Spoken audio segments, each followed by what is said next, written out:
Getting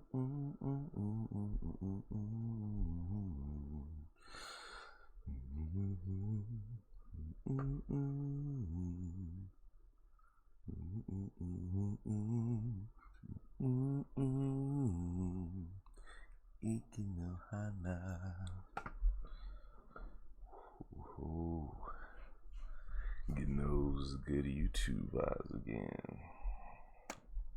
Let me go ahead and drink my water like a weirdo before I start.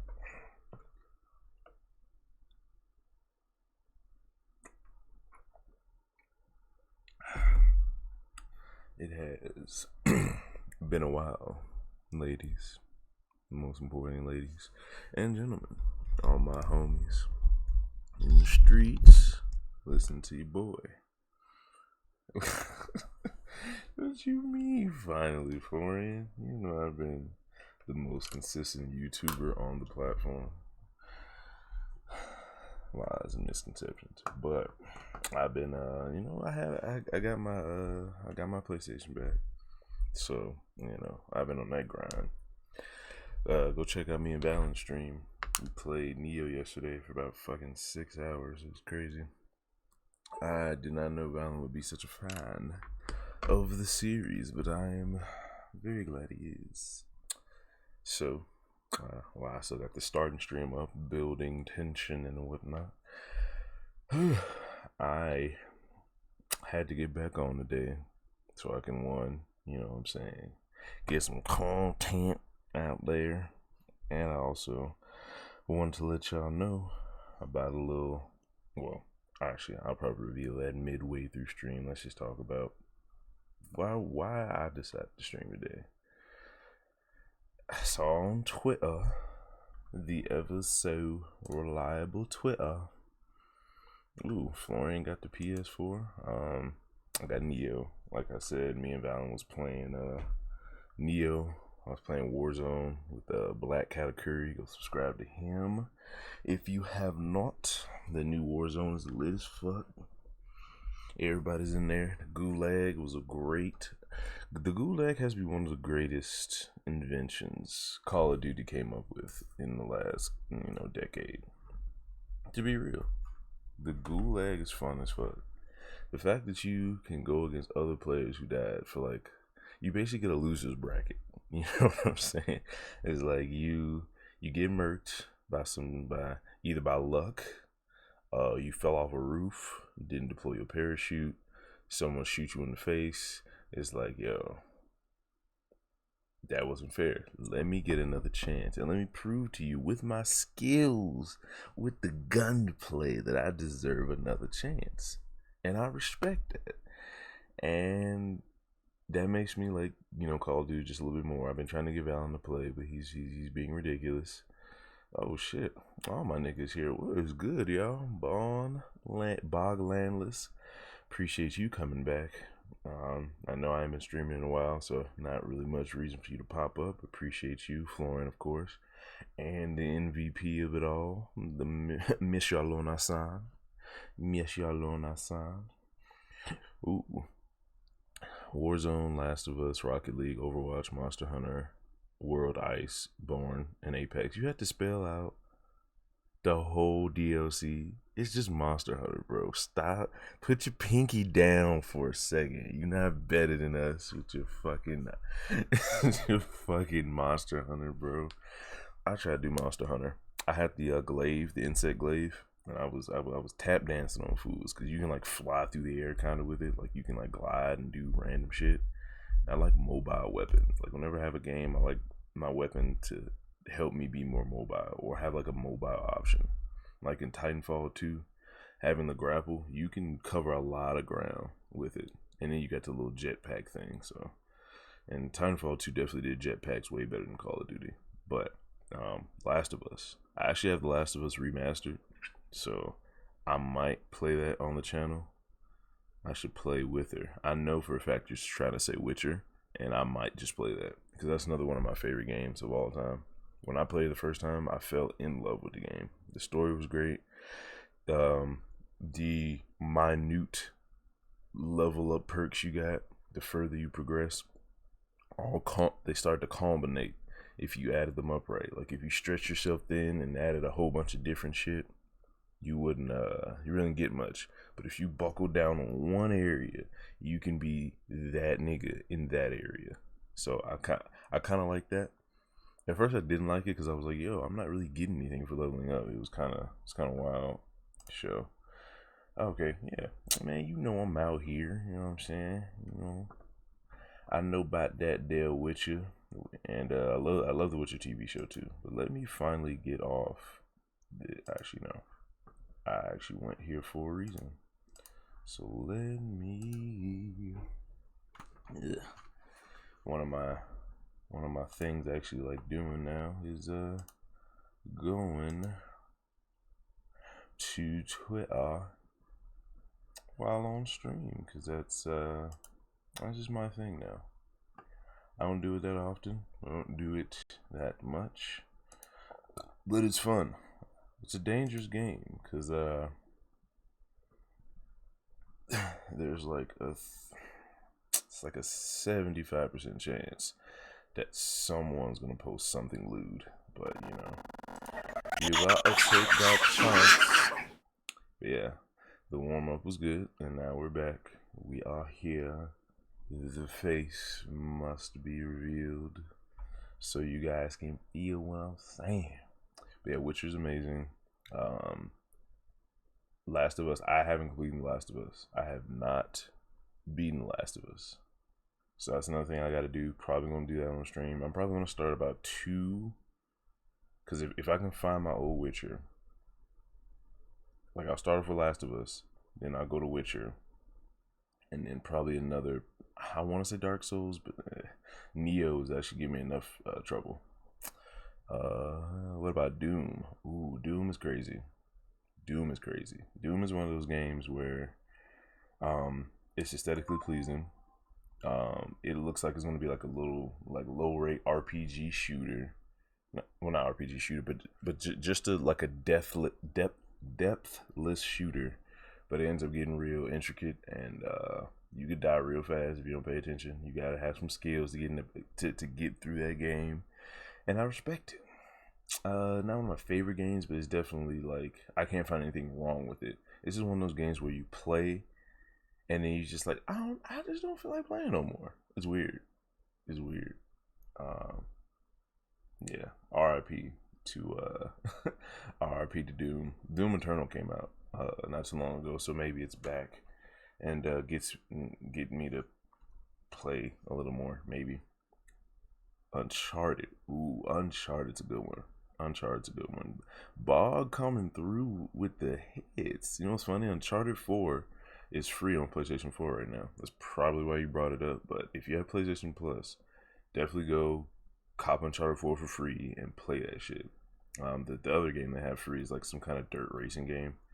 And if like enough of my homies get it and it has online play, I might just download that just to play a racing game with friends, because there's not many games you can play with friends. But Neo yesterday was fire. You can play with like other people, so it's just me and Valen running around with swords and fucking kasurigamas and fucking I wish I had a scythe on the game. That's what kind of makes me upset, because I love scythes. Like they're my favoriteest thing of all time. But the closest thing they got is a sickle. Neo 2 actually has a scythe. So when I get done with Neo, then I'll be able to play Neo 2. You know, I don't like skipping between games, especially when I already have the game. If I have it, there's no reason not to play it, because this is an amazing game. Is Neo free? Well, actually, it's NIOH. But yeah, that's how you spell it if you were looking for it. Neo was free. It was one of those PlayStation Plus exclusive games to where you just, it's like Uncharted this month. Like you get Uncharted free this month. Like way back in like last year, they had Neo for free. I guess because Neo 2 was coming out, so they wanted to like push Neo to get everyone in it. So when Neo 2 dropped, they'd be like, "Oh shit, I just played Neo. I don't play Neo 2." So that ended up happening. So I'm just one of the lucky people that still has it. Neo actually is actually like $20 right now. So if you can spare it during these times of crisis, you should be able to hop on and we can do the thing. Dude, I have Uncharted Special Edition for the third game. Ooh, yeah. Uncharted definitely deserves all the DLC and all the extra shit you can get for it, because Uncharted is a very good game. Like, it's well written, story's good, the pacing's really dope. They have a good array of weapons. The realisticness you definitely got to suspend, because this dude in a just regular shirt with some gun straps be getting shot like 30 times and just reviving. Like, I don't think there's health in the game. You just get shot until the screen turns gray, and that's the game's way of telling you to get the fuck out of the line of fire and just wait for a second while your Deadpool abilities heal you.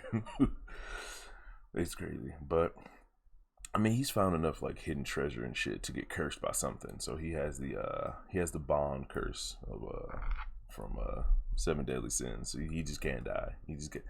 He can die. He just can't take a lot of damage. But if he takes just enough damage to where he's on the edge of death, he'll come back. Basically, as the origin story of Mr. Drake. But all right, got my little intro, talking to the people out of the way. Now, the real reason why I'm here, the chat is distracting me, so I had to, go around, in the circle. But I heard, not confirmed, but probably, that One Piece is on the break for at least a month. No One Piece for a month. It's Wednesday. Wednesday came so fast for me because of how my work schedule goes, and how I just be sleeping and doing work and doing schoolwork, doing all the things. It's tough to keep up with the day sometimes, and I was excited because I'm like, it's Wednesday. Spoilers gonna be out probably tonight. Well, they would have been out tonight, and then the following day would have been the chapter, and we got to see the result of Monsieur Jinbei getting back with the boys. But there's no One Piece, and it's quarantine. This is one of the prime times where people's gonna be bored as shit and gonna be looking for people to watch. So I have to get back on my grizzy. So I got a couple things planned today, and I'm gonna try to roll them out, because yesterday was my day off. So leading up into today, and I don't go to work until like the middle of the day. Not middle of the day, toward the end of the day, actually, like in the afternoon. So I got all morning, and I had all yesterday and all night to get stuff prepared and talk to Valen, which I did. Like, me and Valen wanted to do something yesterday, and we knocked out 6 hours of gaming. So I did my vagabond gaming, duties, paid my dues. So now it's time to proliferate upon the Vulture Valley and all its greatness, so I can give you all content from me solely. We'll talk about what I'm gonna do later, but first, no One Piece.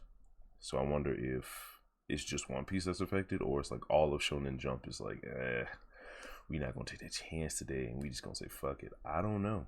We could be out of manga for more than a month, because I don't know if it's just the fact that Oda's at the top, and the lion, the big dog gets the lion's share. So maybe Oda gets to take the break because he's been racking it up for years, and everyone else just gotta try not to get sick while writing their manga, and Oda's just off in his Japanese mansion with the sliding doors, chilling.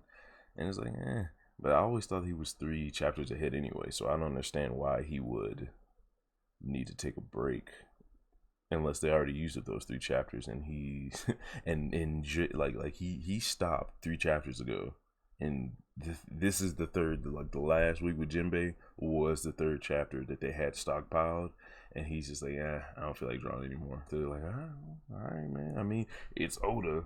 I can't say shit to Oda, so it's just like, oh. So yeah, this week is gonna be One Piece-less, probably. I'm kind of glad we ended off on Jinbei, because we got a lot to talk about. But at the same time, the 50-some streams I've been listening to at work, everyone's pretty much touched on every angle of Jinbei they possibly could, and I kind of want to talk about it with my homies. So maybe I can squeeze in a section where I head to Discord and like talk to some of the dudes, but I would have to hit up the Twitter with the homies just to see if they're even available. But yeah, my dude's up. My dudes is up. Yo. Nah, actually, if I hit them up now, they're gonna want to stream now. So let me hit them up later when I'm actually ready. I didn't want to do this. So what JoJo like? Oh, JoJo's Bizarre Adventure. JoJo's Bizarre Adventure is amazing. My favorite season is the second season. Has one of the greatest openings of all time. That shit's great. It's amazing. Joseph, yeah, Joseph, one of the best MCs in the game. I definitely appreciate his almost it was like the because I remember someone, I think it was Super Eye Patch Wolf.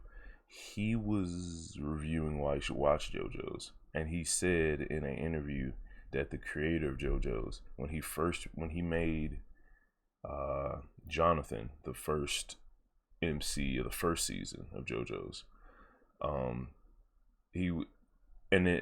he made that one, then he made Joseph, the second season MC. He was like, yeah, I don't know what was going on with Jonathan. He was a little bit boring, and I was like, huh. For this series and how wild it is, Jonathan was definitely not the slowest part, but like the most calm part of the show. Everyone else was fucking going wild, all these crazy ass effects going on, like poses everywhere, and he was just chilling. But then like Joseph, it was like a complete 180, and I kind of like the contrast, like watching the first one and then watching them build upon everything in the first one, and then the generational stuff that goes on. JoJo's is great. The premise is great. The artwork is great. I don't know if you be into the manga, because the manga is kind of like hard to digest, but the anime and all the colors, it's great, because half the time you're trying to figure out what's going on. So by like the middle of the third season, you'd be like, oh, okay, this is kind of the rhythm they got going on here. It's actually pretty cool. So I recommend JoJo's to anyone. Nonsense Nap, what's happening, my man? You won't be able to drop me a One Piece link this week, apparently, because we might be out for a month for that motherfucking piece. Hopefully the other anime and manga studios, not studios, but the other manga doesn't follow suit, because if just all manga stops, that'd be crazy. I wonder how the YouTube community would like react. I mean, it's not that big a deal, but it's like mostly what we talk about. But Tower God doesn't seem to be slowing down at all, so that might be a thing. We just might have to watch anime and just chill. This might be the great anime revolution. Like, since they're not gonna do a whole bunch of manga, they might just do anime, which is weird, because I think anime would be harder to make and require more people to be grouped together than manga, but whatever. You gonna be out for a month? Not me.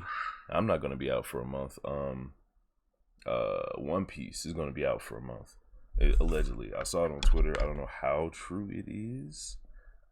I do not know how true it is. Hold on.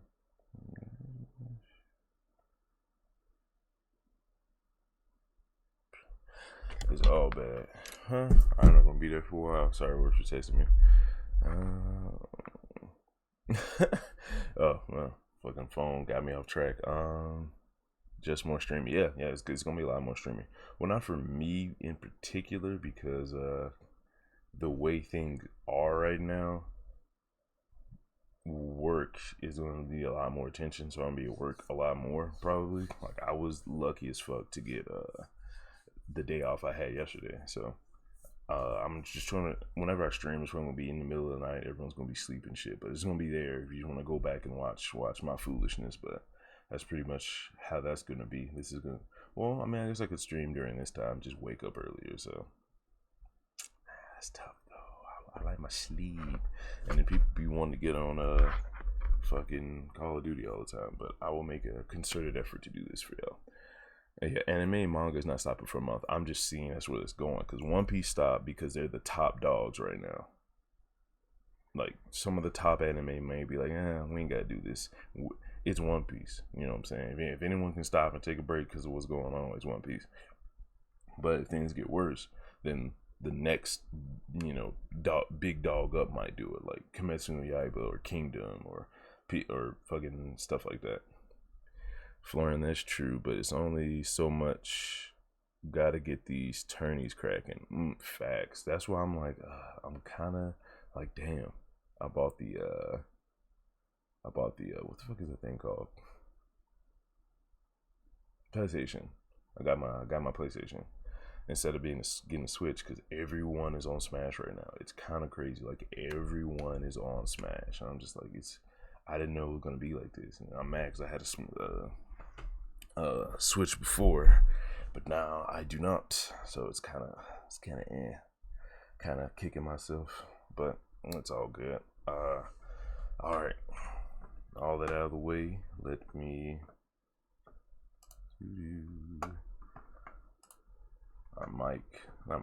My mouse is in the stupidest place right now, so it's hard to actually move my mouse. But let us transition to what I wanted to do today.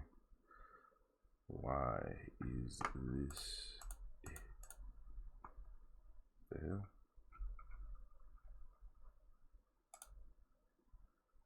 What's going on?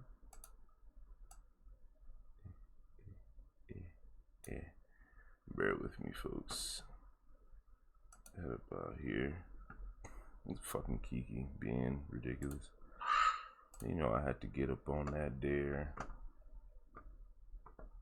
You just gonna cut off on me like that? It's probably because it was breaking news. That was motherfucking breaking news. Oh, damn.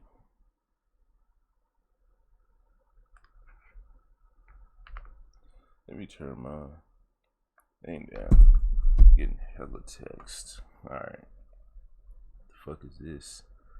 Are you sure there's beef inside that weird looking rectangular thing? School should know better. What the fuck is cheese though?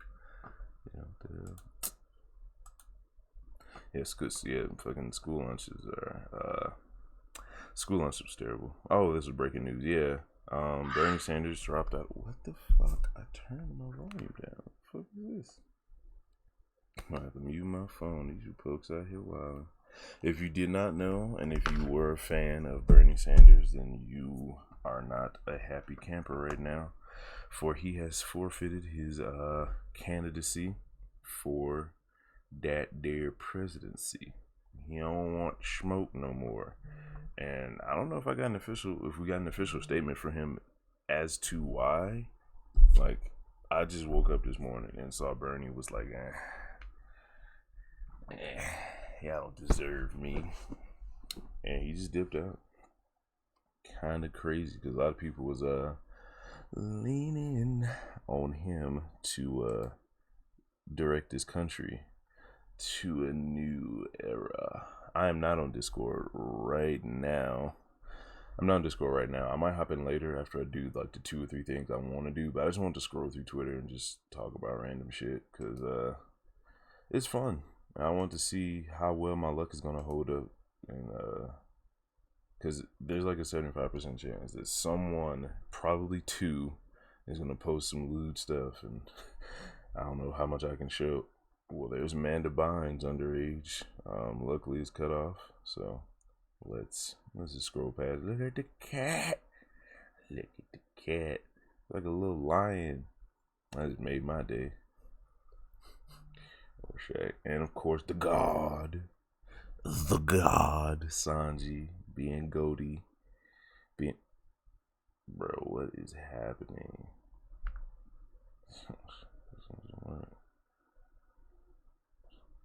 Bro. Ooh, rapper I'm gonna get. I'm so hurt. I was not meant to take this. Ooh, Bongo Stray Dogs. Noise. The fuck is this? The fuck is this? What is happening? Do you remember you used to make grills out of those? This bitch taking PCP? Oh, is that soap? Wait. What is going on? Is it? I don't get it. Baking soda and toothpaste? Is this just emergency provisions for the apocalypse? Oh, that's kind of cool. Little toothpaste bites. Oh, that's kind of dope. Wait a minute. Oh, you. Oh, okay. I thought you was eating it. You stupid. Oh, that was soap. That was kind of cool. That was kind of cool. All right. That's enough Twitter scrolling. I just want to see fucking Hamtaro. What's going on? Why are you?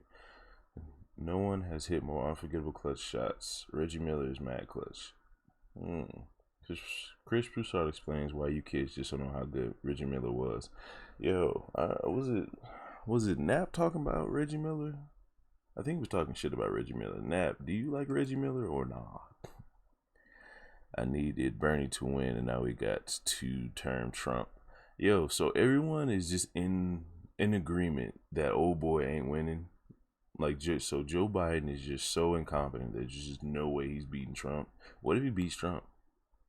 Because no one thought Trump would actually win, then he won. So if Bernie comes through with the booyaka and just pulls out the dub, then, I mean, would that be better?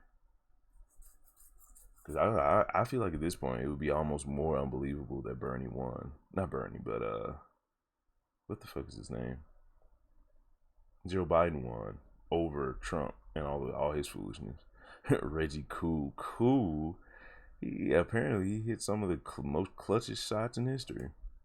Well, I should turn up the volume just to hear what he's talking about, I suppose. But oops. Let's see.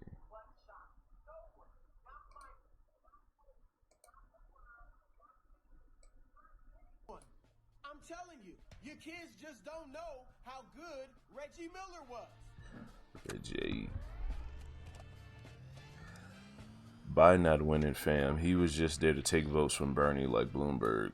Ooh. Speak to him. Speak to him, Nat. 3 rebounds a game, 5-time All-Star, 3-time All-NBA, 0-time champion, and you say that's kind of tough. Deal? Why the 30 for 30 doc? Why they had to put 0-time 0-time NBA champion? That's kind of fucked up. It's messed up that someone as good as Reggie didn't win a championship. It's kind of wild. Most overrated player of all time. That's crazy. For KD, yo. That's wild. The tweet, the comments be going wild sometimes. But before I get too far away from what the fuck I was trying to do, yeah, that's a fact. But his sister's better, bro. Stop with this. Stop with, bro. Bro, now why did they disrespect that man like that? They really had to put on his stat sheet of accomplishments that he didn't win the championship. That was so disrespectful. Like, you did not have to do that to that man. But of course they did, because they ain't shit. But alright. So I might have to make this a little thicker. Oh, it's moving, so it should be good. Let's see. So I got a treat for y'all today. I'm gonna do the first episode here, and I'm gonna do the second episode that came out today over on that there D Live. But today we're gonna watch a little something just to see how far we can push the boundaries. Because as you know, I'm a boundary pushing motherfucker. We don't do things safely around here, son. We gotta see if we can play some Tower of God for you guys. You know, I got my websites. I got my ways, and I'm gonna, bring to y'all, if y'all have not seen the first episode of Father Muckin' Tower of God, and then here it is. I gotta put this up. I gotta do it for the culture. I really wanted to watch the first episode like when it came out to talk about it, because I watched Tower of God for a long time. No, I didn't. I read Tower of God for a long time, and I'm glad to see it finally get an anime. Gotta know what you can and can't do, bro. What you mean? You talking about Reggie Miller? You talking about me? But I'm about to take a nap, bro. Be easy, fam. Hell yeah, man. Take it easy, miss your nap. One of the hardest working men in the industry right now. Whipping them trucks across the country. Doing his duties. But for those of you still here, for those of you still watching, I've put enough time between the beginning of the video and now, good 30 minutes, to just sneak in a little anime. Not a lot of people taking these risks out here, but we gotta push the envelope. I got a nice little filter on, so you're pretty much just gonna hear shit. You're not gonna be able to read much. You said pushing boundaries. Gotta know the unknown. That's right. That's right. Gotta test what you can't do sometimes. But without further ado, we're gonna hit this Tower of Gods up. Put that over there. The change is still, it's a little smaller now, right? Because it's not full screen. Let's see. No, it's the same size. Same size. Okay. Yeah. So move this to the side so I can see the goddamn chat. This doesn't need to be full screen either. So I'm gonna move this over just a little bit. Gotta get the perfect balance so I can at least see when someone says something in the chat. This is tough. It's tough. Cause I can't see the chat fully. I want to see the full chat, but I can't. Yo, can I move this over a little bit? Can I? There's no scrolling bar for the bottom. That's so whack.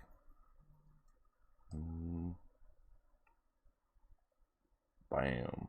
That's good enough. Should be. I better not be getting texted.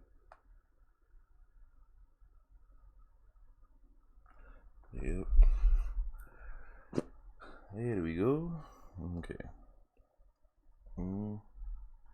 If y'all have not seen, heard, read motherfucking Tower God, go read Tower God.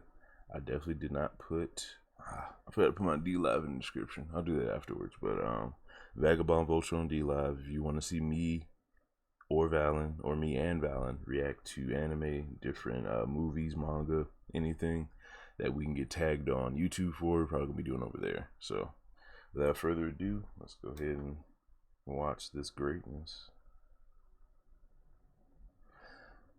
I mean, if I need to turn it up at all, but it should be. What do you desire? Oh, that fish. They got the fish early. Yo, finally seeing these animated is great. Yo.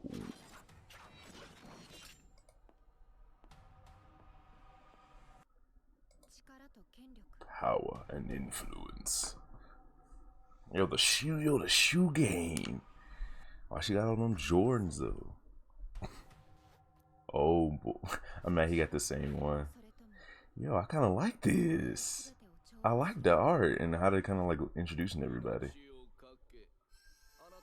The voice is just as badly drawn in the anime. It's hilarious. I kinda shipped it over. Yo. Whatever you desire, you will find it here. Yo, they really rushing through this. Instead of like Kami no Toy. I like it. Climb the tower and everything will be yours. Atop the tower exists everything in the world, and all of it can be yours if you find my treasure. 'Cause I hit it all. in one piece. And bam, the boy who needed nothing but her. You know. Yeah. Okay.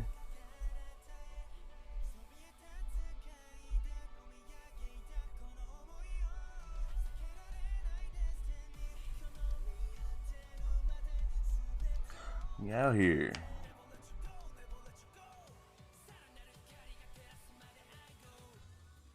How y'all liking this opening so far, though?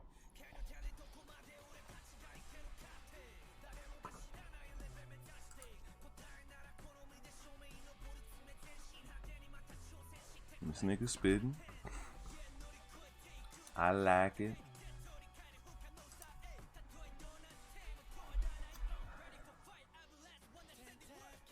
I'm not gonna lie, I kind of like how the manga did a little bit better because that intro kind of like opened.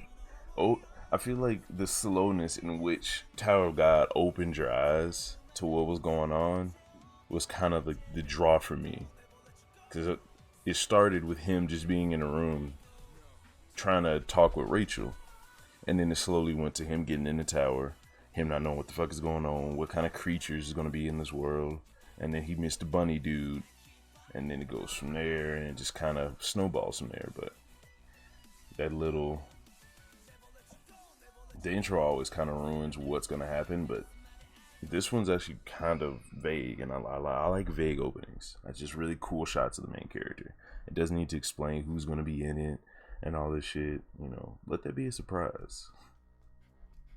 Is that Bam or Rachel? I'm starting to not like Rachel because I don't know why she loved Bam, my boy Bam, like that.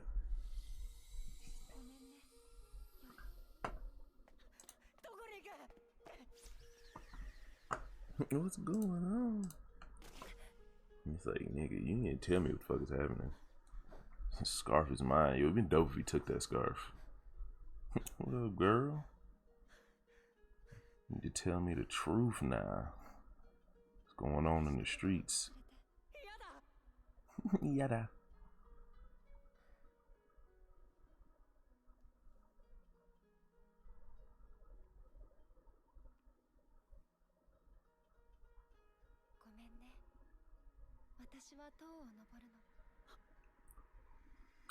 I'm still confused how she just instant transmissioned away. Is that her skills? Pray I'll be born again. Is that just what happens when you get close enough to the door? Even in the manga, that was confusing. Like, how did she just decide to just hit the Senbon Zakura on him? Senbon Zakura. Who's in there? That's wild.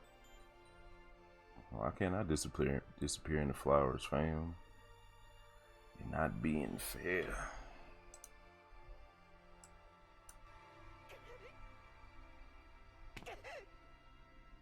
Yeah.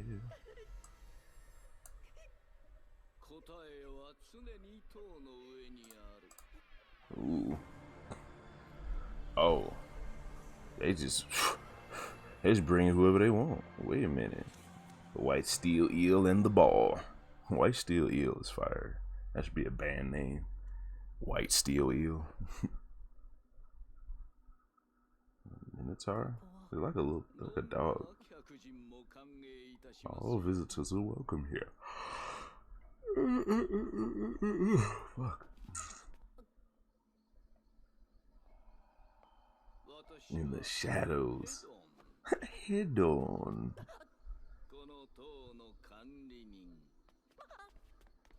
The OG. How y'all just take me here? I didn't even want to go. Y'all force me in this motherfucker. This is it. It's crazy that we actually getting. Ooh, how you know my name, fam? Evil rabbit. It's crazy we're finally getting webtoon as anime. Webtoons are just so fire. Rachel. I forget Rachel. You don't want this test, fam. It ain't fun. That big boy.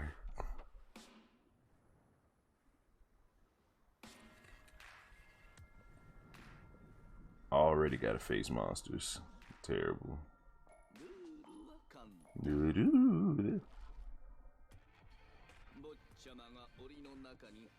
This Korean manga. Is this Japanese or is Korean? Is this a Korean manga or a Korean manga? Fuck all that noise. I need to see my homie. Subarashi. Okay, that gotta be Japanese. They're not gonna give her the intro? He's gonna put her in there like that? No intro? I see the subtle differences. And I'm a fan.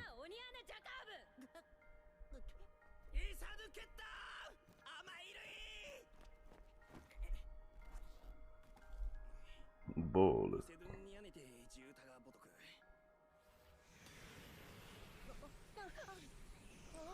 That translator notes.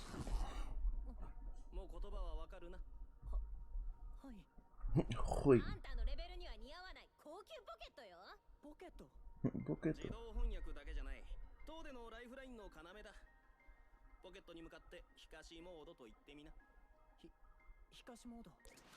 Didn't even say he was giving it to him. They just skipped that whole part.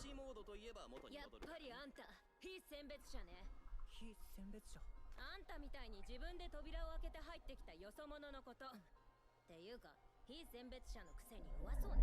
もうどうするんですか？非選別者と関わったりして。Why don't you just say irregular? あんたはこのままこいつが白い蝶うなぎに丸飲みにされればいいってんな。いくらザハードの姫ユリ様でもこのことが王に知られたら。Goddamn. The execution though? Can I just get punished? 私は党の秩序と王家の繁栄のために全てを捧げております。ですので、自らの仕事をこなすまで。仕事。なぜこんな不利なテストを？鋼の鱗で覆われたあの蝶うなぎは20回レベルのものでも手こずる怪物よ。That's tough. 彼は非選別者ですよ。案内人から見てこいつに隠された力を感じる？いきなり変身したりしそう？すばしっこそうではありますが。ほら、エヴァンもそう言ってるのよ。こんな体も小さくて弱っちそうなのよ。強いて言えばちょっとイケメンなくらいテストのレベルをぐーんと下げても良いんじゃないの？ヘドン先生。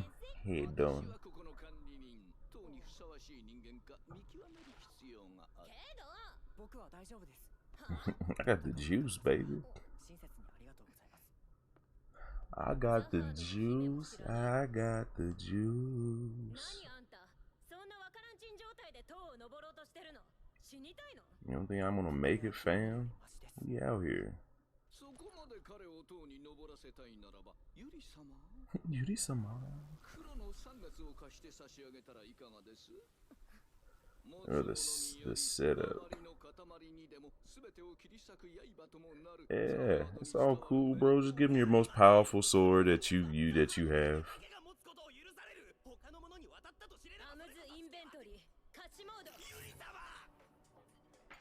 Got them thangs. Okay, they're gonna make the Black Mars look swaggy. Swaggy.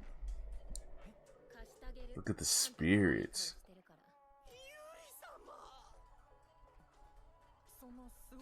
It's an incredible weapon. I mean, you want to hand out straps like that, I'm with it. It's time to take a nigga down or something.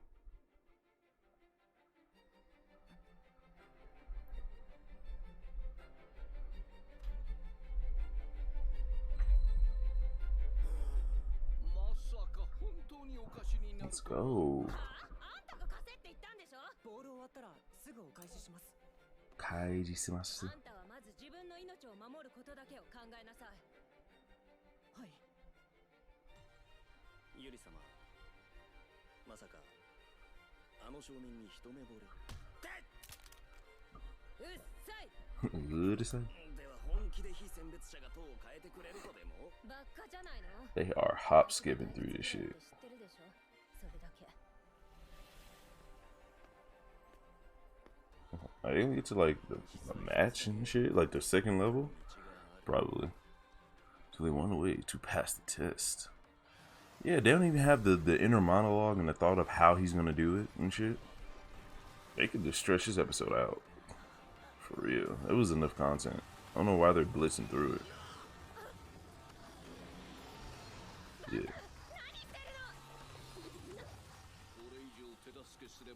He down is not playing with these niggas.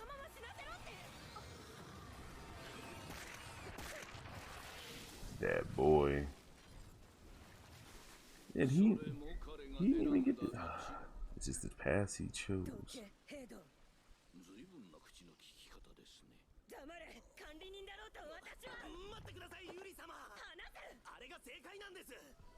That's right. It's impossible to escape the steel eel. Rather than fleeing, you must face it and leap into its mouth and fuck it up from the inside. Classic. When I first read this, I was like, it was overcoming the fear of death is the answer to the test. Yeah, man, you gotta have balls of steel.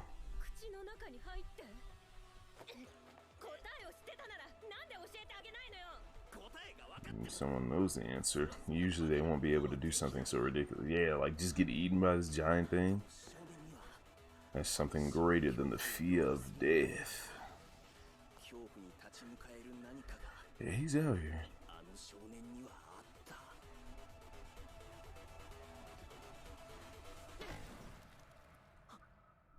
Hurt.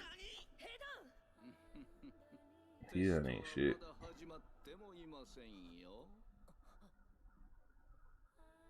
You thought that was it, fam? I don't even know. Fucking heat on, bro. Slice that motherfucker. Yeah. Hey, this black Mars not even that cold, bro. I thought you gave me that thing.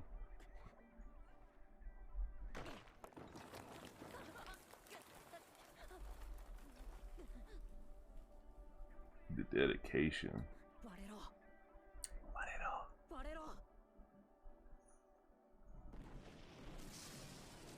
I'm trying to see something.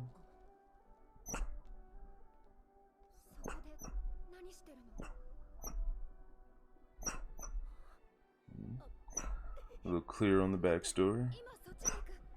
Throw me a rope, fam. What's up, Mr. Shag?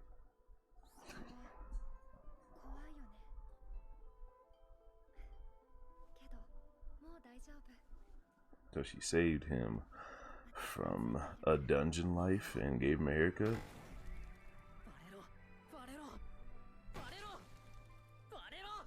I got shit to do, fam.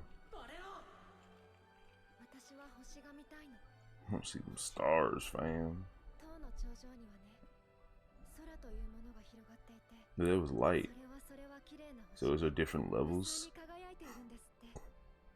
So she ain't seen it. What the fuck is that light above them? He's got lamps up there?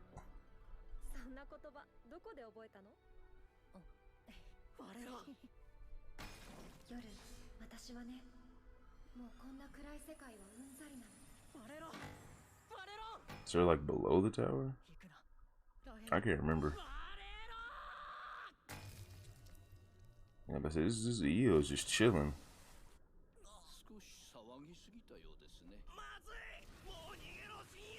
Yo, let the eel bite it. I ain't doing nothing.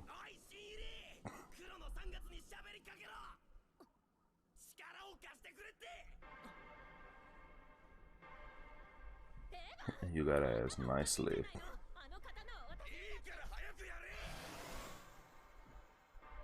Talk to him. Hey, yo, help me out, fam.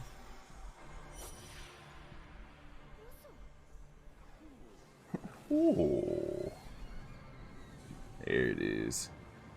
Sometimes you just gotta ask for help every now and then, you know what I'm saying? Can't do everything on your own. Bam. Boy.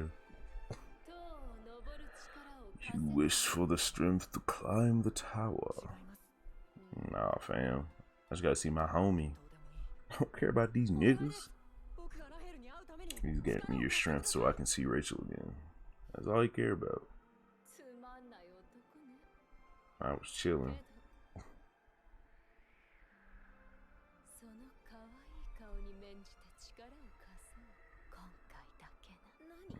Everything in the world will be yours if you have a cute face. You ain't got a cute face, bro.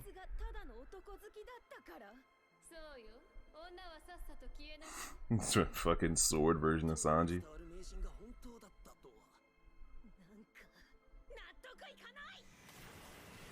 You just ain't got the juice, fam. It's all good. Sometimes you just useless in these streets.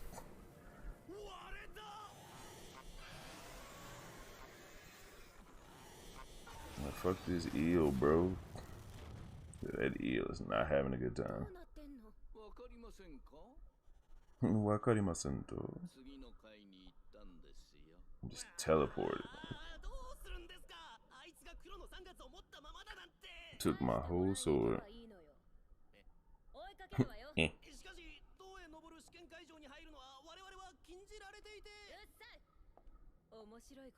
Life without any interest in it wouldn't be worth shit. That's true. Sometimes you gotta live on the edge. Yo, Hidan. What does this man know? I'm just trying to swim, fam. Oh, you ain't had to kill it like that, though. Oh, Hidan, what's going on with you? Yes, if you're reunited, things will never be exactly as they were. You don't know me. You meet her again, she will have lived for some time without you. Yo, he just got in the tower, bro. How much time has passed? Is she saying that she's just going through the tower so fast? First sleep. Road ahead is hard. Appreciate that, Black March. Taking care of your boy. How long this episode is? Of course, you won't tell me. You're gonna have to just watch. What's happening, loner? You have joined me on my adventure through Tower of God.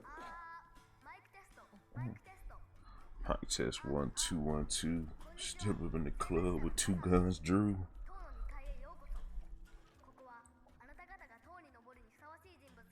Yeah, the test in Tower of God is actually pretty dope. The different tests that they got in here.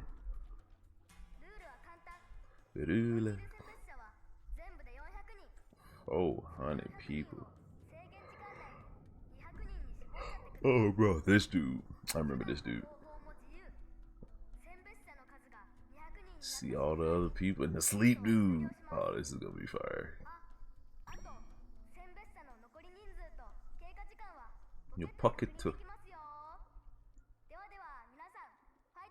Haven't read Tower Guy yet. Well, this is the first episode, man. If you get to see how it all begins. The manga has a slower pacing, but the anime's, you know, keeping you interested for the first episode.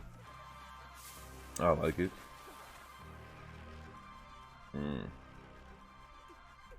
This ain't good. Run away. Damn. We could be friends. That nigga foot big as hell.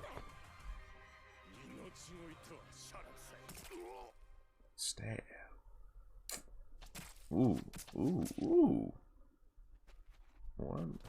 The first 2 wasn't enough. Got saved. I'm sure you don't want to get hit. You might want to move. Oh yeah, the sniper dude. What's good? Reduced to Mark B? Marty B? What's happening? Just people taking each other out. Yeah, I'm just sitting here watching this Tower God, fam. You don't want my suitcase issues, bro.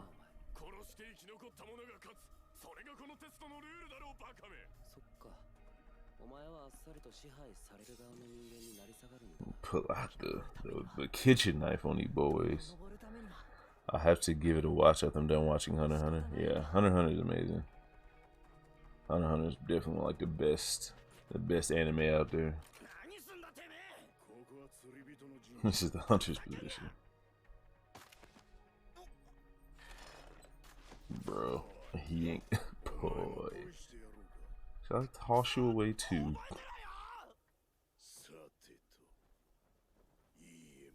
This dude, the fucking turtles. Oh yeah. Yeah, she's out here.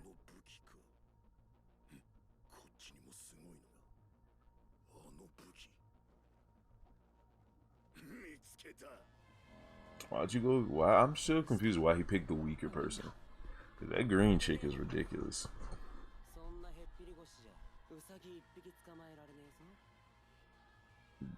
Damn. Hey, look at the soundtrack. You pointing that sword at the guy. I mean, he got there quick. Yo, old boy in the shorts don't give a damn about nothing. He's been chilling this whole time. They didn't even give exposition on him. Yo, I don't like the stuff they taking out, man. I need all this. Was that it? Is that it? That's the end. I do not read Fire Force Loner. I tried to watch for a little bit, and I was riding the wave, but I couldn't stay on for long. It wasn't for me. I might get back into reading it. But yeah, that was Tower of God. That was Tower of God. Tower of God. Tower of God. It's pretty good. It's pretty good. I really liked the episode. I really like how I was Tom. I was like, I couldn't see the picture because I had the player in the way for the Tower of God video, but I see you now. Haha, I may have to capitalize the letters a bit, and I'm good, G. You call me by my nickname. Yeah, I just realized, like, before you sent that message, because I couldn't see the picture, and I know what your picture looks like. But yeah, what's good, Tom? It's been a minute, bro. Oh, whenever you get a chance, man. Gotta hit them collabs up. I gotta get in. Gotta get videos with, as many credible tubers as I can, so I would definitely love for you to be on and we can talk about some shit sometime. But I just watching some Tower God, just coming back on the scene after my absence. I definitely got some good advice about wanting, if I want to grow my channel, do more like edited, thought out videos, like thoughtful videos. But streaming is just my thing. So whenever I can, I'm a stream, and then when I get when I get my next 2 days off, those 2 days will be dedicated to making at least 2 to 3 edited videos for you guys, so I can actually say that I have a little backlog lined up. I want to do it to where it's like I have like 5 videos backlogged, all thought out, all well edited, probably most of them under 10 minutes, just so I won't get discouraged in making them, and then I'll start rolling them out little by little. Just, what I'm saying, every couple days, just boom, get that in there, boom, get that in there. Yeah, man, the streets need you back, bro. I'm trying my best, stretching myself thin, trying to, because every day I'm pretty much in someone's stream, either talking to them, on stream with them, playing a game with them. So yeah, I got to get back in my bag. Even though One Piece ain't coming out, I still got Berserk. I still got Hunter x Hunter. I gotta finish. I still got the Berserk, Hunter x Hunter, Berserk, Hunter x Hunter. It was another series. I can't remember. There was a couple series I got out there. I got to do my passion project. Well, one of my passion projects is doing a read through, but I'm gonna edit the video. So instead of being live, it's just gonna be me reading it, but I'm gonna edit it for Air Gear because I love Air Gear so much. I can't just do a live reaction willy nilly. I gotta actually like put some thought into it because Air Gear is one of the best series. If you haven't read Air Gear, when my video drops, you will be introduced to the greatness. The first couple episodes ain't actually the first couple chapters aren't amazing because they don't get into the thick of it, and it was kind of a slow start. But you know, what you try and want to do today or week aside from the progress you planned. How many chapters is Berserk? Berserk is a lot. Let me answer these questions in order. So Tom, I gotta go to work today. In a couple hours, so I got about like 2.5 hours to play around with, and then we can definitely do it sometimes this week if we plan it, and you catch me like fucking earlier in the morning. We can definitely stream around that time, like it's like 2-3 hours in the past up until like 2-3 hours in the future. So I got like a good little 4 or 5 hour window. We can do some stuff, and I don't know exactly what we can do, but we can do something. We talk about some anime, we talk about some manga, talk about the YouTube community, talk about anything, anything that you feel like you want to get off of your chest. I can definitely be a part of that. I just want to talk to some people. It's been a while, so we can conversate. If you got the PS2, we can do the PS2 thing, and I can stream on here, or I can stream on Twitch, and all the things. Berserk has a lot of chapters. I want to say it's in the 200s.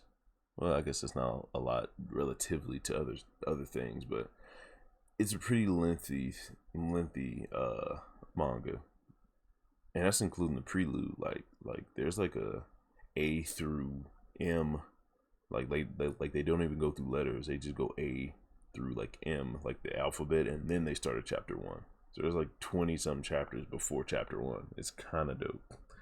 And Air Gear is awesome. Yeah, man, Loner, like you definitely invited to, man. We can have a big group stream where we all just sit down and just talk about random stuff. I'm about it. I haven't gotten into them. May wait a while to get on those stories, to get on those series. Oh yeah, definitely. If you haven't read, okay, are you talking about Hunter x Hunter? Because Hunter x Hunter is amazing. You gotta catch up to that. Only reason I'm reading the manga now is because I watched the anime, and the anime only goes up so far, and it pretty much saves you from having to read the early drawings of Togashi. Is it Togashi? I can't remember his name. I want to say it's Togashi, the dude who made Hunter x Hunter and Yu Yu Hakusho, but it might not be. It's probably Togashi. And his early drawings aren't the greatest, but as his moves later on, it gets kind of crazy. And I remember getting to a part where Jin said some crazy shit, like Gon's dad said some crazy shit, and I'm just like, ooh, I'm about this. Bet we can talk before the stream and talk about different things to talk about on the stream. Hell yeah. Nah, Berserk, Air Gear. Oh, Berserk and Air Gear. Yeah, Berserk is definitely like next motherfucking level of like writing and like artwork and all this different stuff. And then Air Gear is just it's my niche favorite, like, of all time. One Piece is like my favorite, but Air Gear is like my niche favorite. Like, even though I could talk about One Piece forever, it's like one of the greatest works of art in our time. It's starting to decline in a lot of people's opinions, but Air Gear is still that shit. Not Air Gear, but One Piece is still that shit. And then Air Gear is just like its own little thing where it's like it's complete already. It's done, manga and anime. It's probably never coming back, but it's still amazing. Like, the way it was written, the conclusion was amazing. The fights are great. The characters are dope. You really feel attached to them and their goals and all that shit, bro. It's amazing. I was confused about the roads with Air Gear. I needed a depth explanation. I'm slow. I can actually try to give you that real quick. Just let me read this. Togashi ain't completing his story. I lost interest. That's fair as fuck. there's a lot of reasons to think that Togashi will never get back into the Hunter x Hunter game. Even though Berserk is coming back, funny enough, Bleach came back anime wise. It's not coming back in the manga because I think it's done in the series. Oh yeah, the roads. So the roads, the original purpose, the original roads were created from the Gravity Children. Like they each had a regalia attached to them because they had their bodies were specially crafted to control each regalia. Like whatever road they was on, their body was modified to complement the regalia as much as possible. And the regalia, of course, was the air gear or the greatest versions of the air gear or the air treks, the official name of the actual skates. So the air treks, they're like these skates. Well, I'm just Loner. You know what air treks are. I'm just giving an explanation for everybody. So the air treks are just skates that basically allow you to fly and skate on sides of walls. But the regalia, they're a step above that, to whereas they start implementing elements and like scientific principles in order to give the user added powers of mobility, offense, defense. Give them different powers.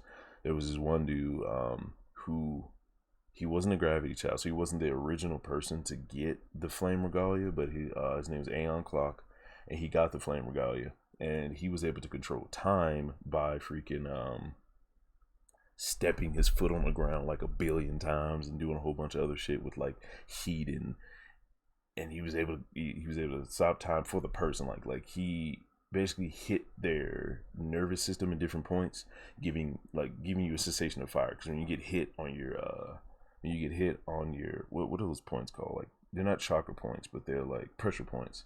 You have those. It gives you a sensation of being on fire. It was flame regalia. He wasn't used to his full potential, but he found a way to like make his own thing within the flame regalia because of like how the flame regalia was set up and different scientific principles it was set up on. He was able to like stop time for like a certain person, and then he was able to make clones and shit. It was dope. But yeah, the roads are basically from those 13 gravity children, and then since they kind of laid the framework for what a road was, like other people was able to do it. So it was like what was his name, Agito and Agito.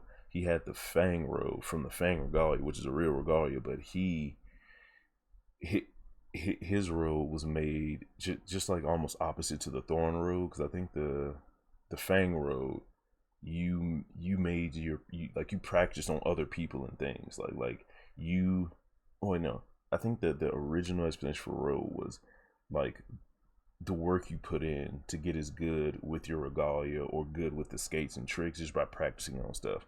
So since all he was really good at is like hurting other people and fucking leaving scars on them, his road was the scars on other people and like inflicting harm to other people. But the Thorn road, it took a toll on your body. So it's like you can do all these great moves and shit, but it's like the road was how much damage your body could take before it broke down and shit like that. Like it was real artsy and weird. Like it wasn't 100% explained, but like there's like the technical side of what a road really is, and then there's like the poetic side of what it is, because it's like anyone can make a road. Like the boy, like Kazu, before he got the flame regalia and got on the flame road, he had the jet road, which he made by himself because he wanted to be as good as Iki, so he practiced a whole bunch. So his road was kind of written on his ATs because he put in so much work. Like they were more worn out than anyone else's in Kogoro Samaru, the team, like the main MC team, like the MC's team, because you have to have a team in order to battle in the air gear or the air trek tournaments and shit like that. And out of all the people, he was there putting in the most work. And so he made his own road, the jet road, because the only thing he can do, because he was really fast when it came to skating. Like him and his starting speed was crazy. I want to say it was faster than Iki, but Iki had just more overall natural talent and like ability and shit like that. I skipped a lot of comments. So let me just read that. I just went off on a tangent. I just love Air Gear so much. I was like, let me see if I can just answer this off the top of my head from not reading it for years. But people who say One Piece is declining is because the story doesn't go the way they want and project their headcanon on it. I want to say that's fair, but I feel like that's kind of the stock excuse people, like the apologists for One Piece, use that excuse against the people who don't like, or people who slander One Piece. Because if you don't think One Piece is declining in any way, shape, form, or fashion, and you think everyone that has a problem with the series is projecting, I would say that's not fair. Just the same way that if people say the Air Gear is 100% decline, it completely sucks, there's no good parts, they're tripping too. There shouldn't be an extreme. You have to look at it for what it is. If you go from 100 to 99, you declined, but you're still in the top 1 percentile. You know what I'm saying? So just because Oda went from 100 to like 97, we can point out the decline. We just can't overblow the decline, and we can't ignore the decline. So just because there's a lot of people out there projecting their headcanon, they are doing that. You can't just put on your rogue colored glasses and go to sleep and pretend like One Piece is still putting out the exact same amount or the exact same level of content that it always has, which I don't think you can say that like fairly. Like you can't say that Oda hasn't taken off a step at all. That's just ludicrous, because the way the story made you feel back in the day is not giving you those same feelings now. Like Jinbei came back, but it gave more questions than answers. And usually that's how you want to go, but it's not with it doesn't hit the same way it did back then. Like if a character came back in the day after being gone for a long time, they came back, shit was explained, they got stuff done, but Jinbei's just back, and we're like, all right, well, how'd you get away from this? Oh, how'd you get away from Big Mom? That's like everyone's biggest question. Why didn't you just stay with him? Why wasn't the moment bigger? Because all he did was take out a fodder ship instead of him coming back and like beating Jack or something, or coming back and saving a Straw Hat from being fucked up. Like it was just, oh hey, I'm here. And you know what I'm saying? Like I was out of the story for 50 chapters. Oda is not putting me on cover pages, obviously saving me up for something good, and just I'm just gonna take out a ship. So it was like, oh, Kyoshiro revealing himself to be Denjiro and to everyone, and it's kind of like everything's just kind of being tucked together just so we can go forward, instead of like each action that happens has like a big significance to it. Like Kyoshiro could have came back. All right, so like Luffy and them could have been fighting. Like, all right, so say Kaido sent Jack to to oversee that the samurai are exterminated once and for all, and then Luffy, Kid and Law is fighting against Jack, and he's kind of putting up a good fight somehow, like boosting Jack up, like, oh shit, he really is a monster. But Luffy, Kid and Law aren't going all out. They just kind of throwing like, oh, I thought we can just low diff him if we all just did like regular attacks together. Then you put a little bit of sauce on Jack, because they have to use like not their highest level moves, but like a move a step above. Like Luffy might just go gear third for Jack, and Law might not even do a rune. He might just counter shot. Like you're doing all base level shit, but it doesn't work. And then like Jinbei comes out of nowhere, like, oh, okay, now he fights Jack and like knocks Jack back in the water or something. Like to play that gag again. Like Jack at the bottom of the water, not being able to move, but he can breathe because he's not gonna die because he's a fisherman. So it's like you have Jinbei come in, kind of beat Jack with Luffy, Law, and Kid, and now Jack got some sauce on him because he stood up to the monster trio for a little bit. Then Jinbei comes in. You kind of see how strong Jinbei is because he beats Jack, because Jack is like he's one of the more prolific fishermen in the story. He's a commander. I don't know if there's any other fishermen that are commanders for Yonko crews. So that would have been dope. So it could have been a lot of different ways that it could have went. It didn't go that way. So just because it didn't go that way, I'm not mad. It's just that I would like for what happened in the past, the way I'm kind of used to the story happening, continuing on in the future. He can change his writing style, but as long as it kind of matches, like it gives me that feeling. Like I shouldn't have the good feeling that Jinbei's back, and then immediately afterwards, I'm filled with a billion questions that kind of takes away from that moment. Like when Sanji came back from being Mr. Prince, I didn't feel like I had a billion questions I wanted to ask, and in the back of my mind, I'm like, this doesn't seem probable. It was just he's back. He did his thing. I'm like, yo, he came, saved Chop. One, I was in his lobby, but you know what I mean. Like the reveal stuff happens, but yeah, let me go ahead and read these comments. Yeah, I know the Flame Road, Stink Road. Yeah, the Fang Road was nasty. It was. I love the Fang Road. Wasn't one person sleeping Forest or Regalia? Yeah, the I forgot her name. The love interest for Iki.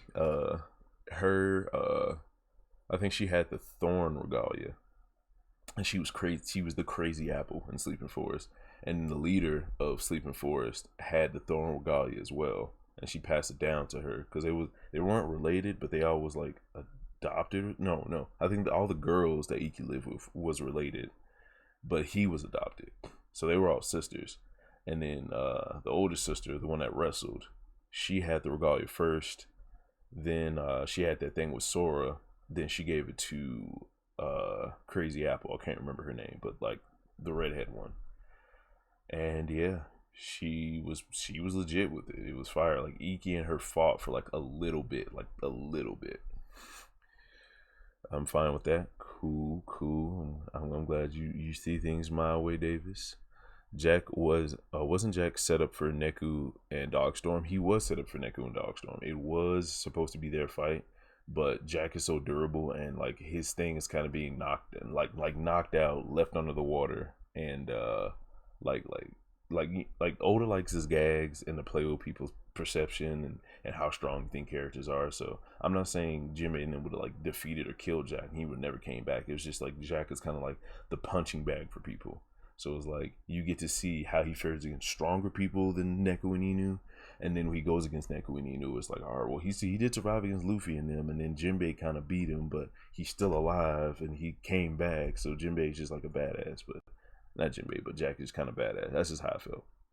So you want a top tier to be defeated before Onigashima? No, not defeated, because like that, like I said, the joke part of it was like Zunisha knocked out Jack and he's underwater and he's just sitting there like, oh shit, I can't do shit. And he's just under the water. And if that happens again, it'll kind of be like reminiscent of what happened before. But you know what I'm saying? He going against strong people, he gets knocked out, he's under the water. But he's just so durable that you just can't take Jack out. Like he's always gonna come back. So it's like that would have been the thing. So that way we can get a fight with the commander, see what the commander can do against like crazy odds, and then we could move on because Jack is going to come back. We don't have to worry about him. Once he goes in the water, they're like, he's a fruit user. There's no way he can survive. So they're just going to leave. And that gives them a reason to think Jack is dead and just leave, you know. If Jack lost to Jinbei, now I would be disappointed. Why would you be disappointed that Jack lost to Jinbei? Like, Jinbei was a warlord and one of the best fishermen out there. So I don't understand. Like that would do something for Jinbei because it would solidify him as one of the best fishermen in the story. Because him and Jack are competing for that spot. I don't know if people realize that. We have no other fisherman besides that one fisherman on Roger's crew that we don't know who the fuck he was, but him, Jack, and Jinbei. We have no other fisherman that's like extra powerful. Like maybe King Neptune's son or King Neptune. I want to say King Neptune himself because he got beat by like Cordy Jones because he had that back problem. You know what I'm saying? So it was like kind of in that vein. Grand Fleet coming soon. Ooh, my boy Black Katakuri. What's happening, man? Appreciate you sliding by, talking to your boy and whatnot. Finally hopping off I'm about to say war lag, Warzone and shit, and sliding through for your boy. What's happening, man? Jinbei been saving everyone since pre-time skip. That's big fact. Jinbei is definitely like the den mother of the crew. Jinbei trash. That's not facts. Carrot is a straw hat. I don't know, fam. I don't know. Luffy did not ask her to join the crew. I think Luffy asked everyone on the crew to join the crew. If Carrot got on the crew just by being around, just hanging around, that'd be kind of weak. Like, she would have the weakest entrance into the crew. Like, Carrot would have to, like, they would have to. I think after the Battle of Onigashima, after all is said and done, I think Carrot is going to probably fight Sparrow because of Pedro. And then once everyone's revenge plotline's tied up and the post Wano shit starts, she gonna be like, all right, I'm gonna go back with whoever's left. If Inu and Neku is even alive, she's gonna go back with them, and he's gonna be like, huh? What do you mean? You're my Nakama. Come on and join my crew. That's when Carrot's gonna be in the crew. Like, I don't want her to be in the crew just because she hung around long enough. That's just weird. Sleeping Forest was a squad. Sleeping Forest was out here, bro. Like, once like the backstory of how everything happened went down, I was severely impressed with how well the story was written and shit came out. Trash Bay, Carrot over Trash Bay. Nah, fam. I mean, well, Carrot does have the natural electricity thing going on, which is dope, but there's no way that Carrot's over Jinbei. Not in the slightest. I'm gonna head out. Have a blessed one today, and let's Discord tonight if you're not too fatigued. I'm hopefully chat with the bro BDV in a bit. Hell yeah. BDV is the homie, so you know what I'm saying. If you hop in a call with him, shoot me a link. I will definitely do that thing with you, bro, because I'm all about the squad. I wish Air Gear had a second season for the anime. Facts. There's no reason why Air Gear should not have another like season of anime. Like, the anime is great, and the good stuff was happening after they stopped the anime. That's when shit got real. Like, the introduction was cool, but it was like one of those anime like back in the day where it kind of took off slowly, but it was still relatively good paced. But I think there's like 26 episodes and like a couple OVAs, and that's it. The highlight last chapter was how much potential Kanjuro has with his devil fruit, and Momo becoming a man for me. Jinbei was a nice addition. Oh yeah. Like, the highlight was Kanjuro and all that good stuff, and it's highlighted from a lot of other people's perspective as a bad thing that he was able to get away from such great people. Now, once again, there's a way that they could have went down that would have played out smoother, but you know what I'm saying, I don't want to project. I'm just saying that it was just weird how he got away, because Sanji was literally in his face. Like, if Sanji didn't go balls deep within his gag and just say fuck it, even though this guy is literally kidnapping a child, a royal child, a child of prophecy. I'm just gonna protect Nami instead, and I don't even know. So Sanji was in the sky. Odu did the black cloud. Sanji got back down to her fast enough from where he was. He was pretty high up in the sky. Got back down there fast enough before the arrows hit. The arrows hit everyone else, but Sanji got in front of the arrows before they hit Nami. Why couldn't you take out the dude doing the cloud shit that fast? Like, there's just when people in the story's power gets nerfed just so the story can move forward, I won't say you, because you might can find a way to forgive that, but for me, it's a weird thing. Like, I don't understand why people are okay with Sanji being able to, without the raid suit, move so fast that Oven couldn't see him. That Oven could not see him. A veteran, one of the most useful people in Big Mom's crew, Oven, could not see Sanji kick him in the fucking throat. But Sanji's just casually skipping, skywalking up to Kanjuro like he couldn't speed blitz the fuck out of him and end this whole thing. Bro, Luffy took Tama out of Hold'em's mouth without him noticing and walked away. He took her, walked away, and then he noticed. all of these people could have done something to him, but it seemed like it was just a game. That's a lot of people's problem with it. Like it wasn't taken as serious as it should have been. Now, the whole Momo and Luffy banter, them going back and forth between each other, kind of seeming like Luffy continuing that gag as to where he'll talk shit to Momo to try to man him up. It's just like an older brother giving shit to a little brother. You know what I'm saying? Not because he doesn't like him, but because he's like, all right, bro, I've been through shit. The world ain't nice. Let me go ahead and give you a little bit of dose of that bullshit, just so you know what it looks like and know how to defend against it. You know what I'm saying? I have to trial by fire. That's how siblings do shit.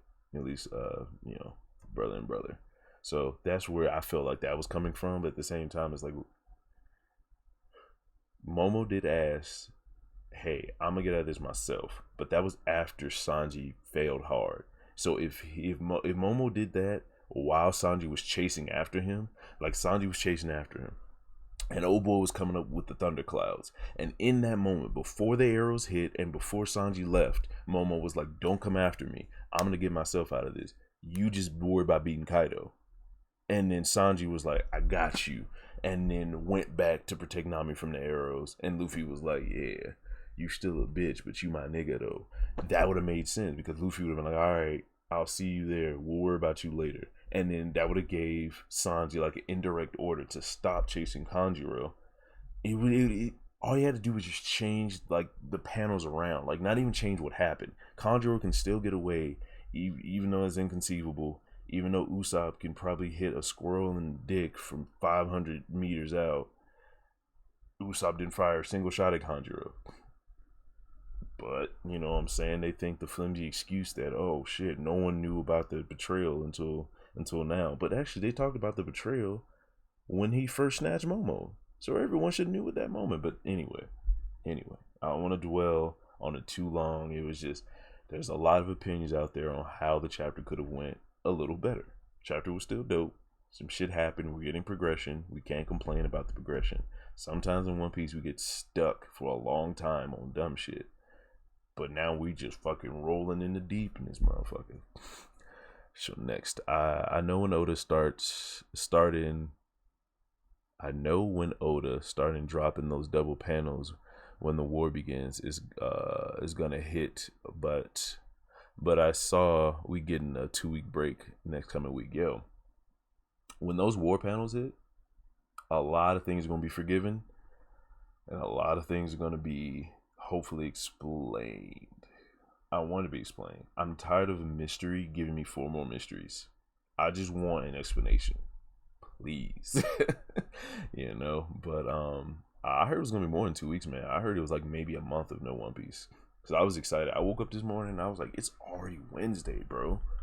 Like, Wednesday came fast as shit. Like, spoilers might come out tonight. And then I saw that. I was like, no. But it gives me time for more content. Because doing the rounds on the One Piece, I actually didn't do it this week. Like, usually when I react to a chapter, I try to get a live discussion going. Then I probably go to like 3 other people's channel and talk about the chapter in like different ways. So it was like tough this week.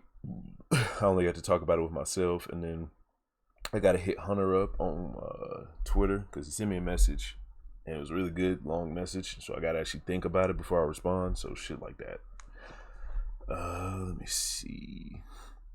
Her dream is to the sea, and she calls her by her name. And he calls her by name. What the fuck are you talking about? But Sanji was on the ground. What? Sanji never done that with Skywalk. Oh, you mean teleport people with Skywalk? I don't see why he wouldn't be able to teleport with Skywalk. Like, he's fast, regardless. Like, Skywalk, we haven't seen him do it because there's no enemies. There's never been enemies in the air that he needed to speed blitz as much as he needed to speed blitz up in, except for right now. So I don't know. He may not be able to skywalk as fast as he can run on the ground. I mean, I guess that's fair to say because skywalking is pretty difficult in and of itself. So to say that he would have the same running speed as skywalk speed, I guess you can say it would be lower, but it can't be that much lower, right? Like, his speed doesn't get cut in half just because he's skywalking. It probably goes down by like 20-30%, but he should still be able to get there relatively fast, especially from where he was. But I have to go back and look at it. Maybe I wasn't looking at it right. Momo told Luffy not to go after him. Right, I agree. Davis, he said, "Don't come after me," but that was after the sky arrows and everything. And after it was that was like after Sanji came back and shit like that. For Luffy to go after Momo, yeah, because his mom, but Momo, he would have to go Gear 4 and fly above the clouds, which he could do. He could stretch. Remember, this nigga stretched his arm all the way from like when I forgot where it was, like Water 7, when Usopp and Luffy had that fight, and then nigga stretched his arm all the way back to the beach. And niggas was sailed off for a minute, and then Luffy finally, not Luffy, but Usopp finally apologized or asked to get back on the crew, and he was like, "All right, cool," and he stretched his arm all the way out, and he held it there. It's not like he stretched it and it started to come back. He held his arm out there. He was like, "Come on," and then Usopp finally grabbed it, and then he pulled him back. So I don't understand why he couldn't do the same for Momo. Like, oh shit, Momo, I can probably stretch the farthest out of everyone on this crew right now, so let me just go ahead and stretch. But for Luffy, oh, my boy is Dirty Joe. What's goody, my boy Dirty Joe? What's happening? Just chilling, man. You know. I'm out here just streaming, trying to get back on my YouTube grind, because it's been a minute since I've been talking to my people for a minute like that. You know what I'm saying? I gotta give my people love when I can. Oh, my boy Tom's back. What's happening?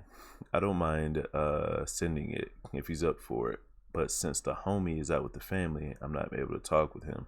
I told him about the stream this week. Hopefully we can do it. Yeah, man, just set that thing up and I will be there. Cause I love my homies. You know what I'm saying? The YouTube community going strong. We need each other now more than ever. If ever there was a time to throw content out, this is the time. Prime real estate, baby. Don't sleep on Kanjuro. Might be Jack Lo. Whew.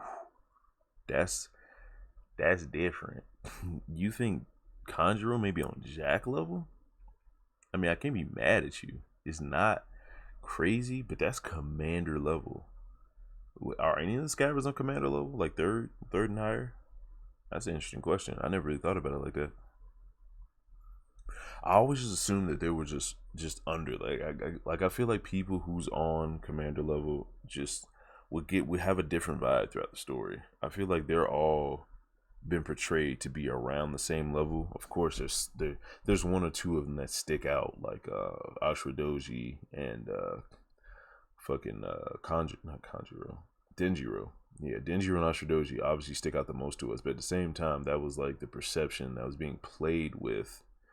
That was the perception that was being played with by Oda, because Kanjuro seemed to be the weakest out of the whole crew the whole time.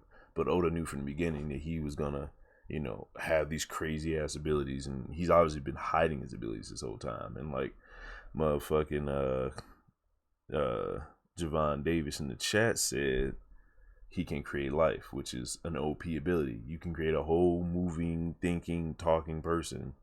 Well, I don't know about thinking. I don't know how. All right, so things with making like puppets, like Dofi's Black Knight, the clone of himself. Dofi's ability is string, which is a play on like puppets and him being a marionette, like controlling shit with strings. I don't think Dofi was literally controlling every move that puppet had, so it was just like, can he just set shit on autopilot? Which is, what I'm saying, which is weird. I was like, are you controlling it, or like does it have a mind of its own? Is there like a section of your brain that's just controlling the thoughts and you're fighting while controlling the birdcage, or is just some ability to go autopilot? So I'm just like, is Conjuro's ability like Dofi's Black Knight ability, to where it's like you give them you give the painting like a general directive and they just act out upon it, and then whenever you want to step back in and make it do certain things, you can just kind of turn that part of your brain back on. It's like, all right, now I want you to dance. All right, you keep dancing. I'm gonna go get this food. and he turns it off, and he's still dancing. He comes back. All right, now go and put a fucking carburetor together, and he turns that turns that part of his brain off.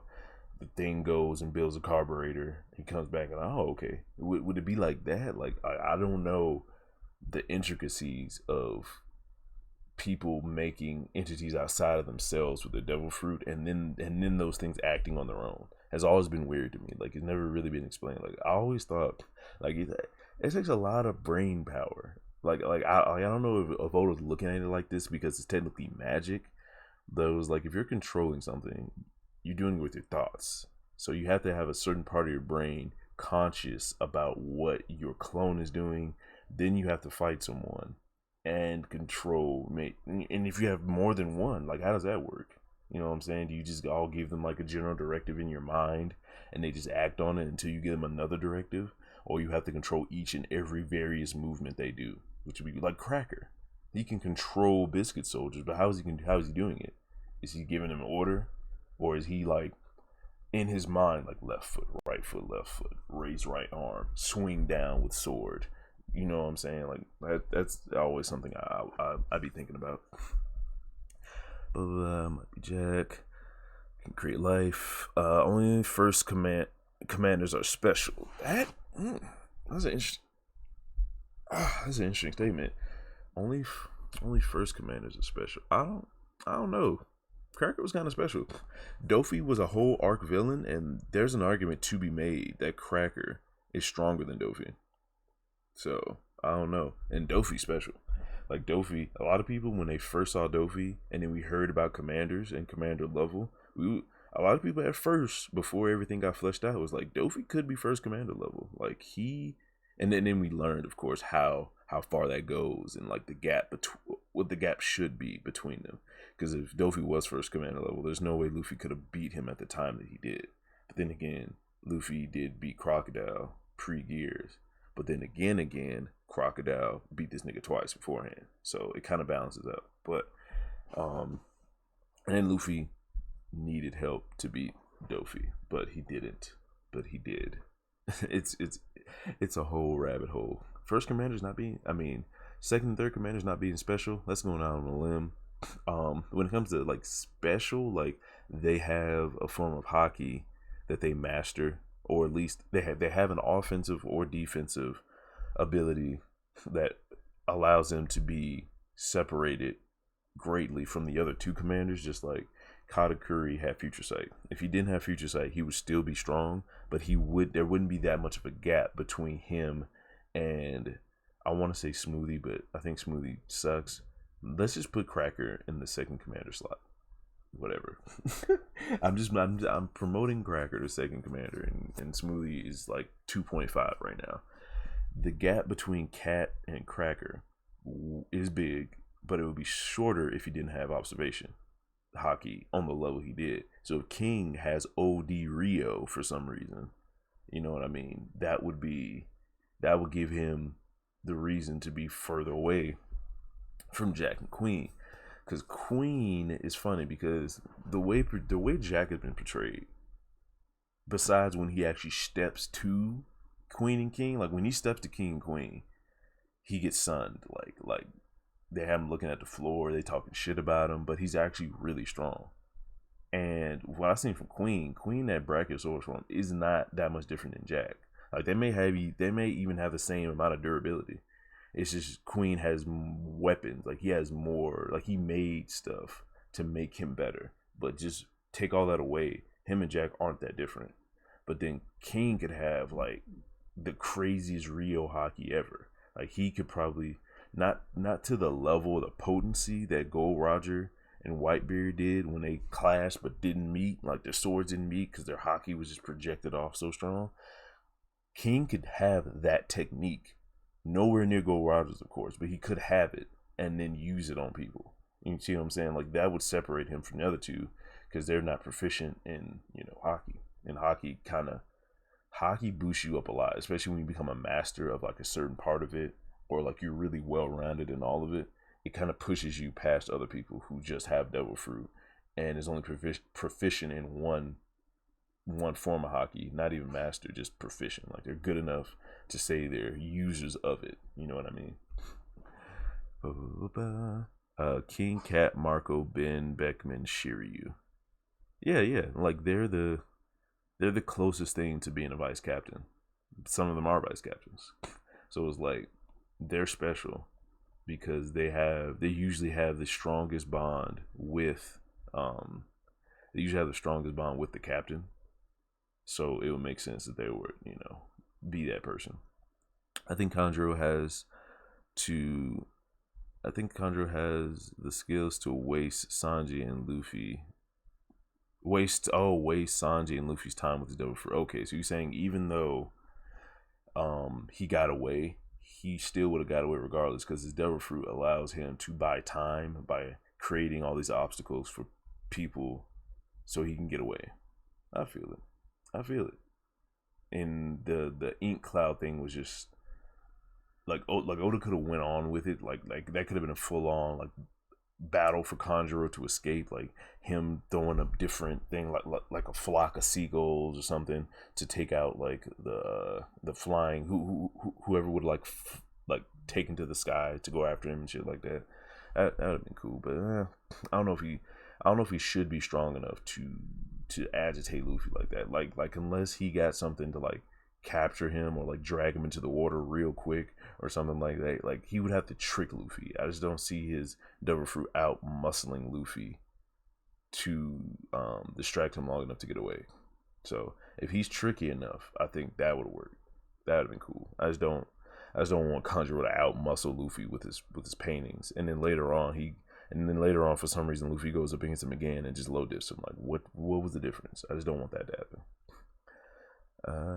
When Kanjuro start going all out in Onigashima, I'm gonna be pushing my agenda. Yo, go with the facts, man. If you believe that, you know what I'm saying, if you believe that Kanjuro got the juice, then go ahead and let the world know, because stranger things have happened. If Kanjuro just comes out and fucking just starts fucking ending lives, like, all right, I'm done running away. You know what I'm saying? This is my home. I'm with my family. I forgot the family that Orochi's a part of and Kanjuro's a part of. But yeah, he's like, all right, it's time to do this. And he fights against Kinemon, and he really starts putting out the motherfucking. He got the skills. And then I'd be down with that. You know what I'm saying? Make his character a little more interesting. Make him harder to take out. Maybe he's like not a reoccurring villain, but he's like he gets beat, but he comes back a couple times, something like that. No one is beating in terms of strength.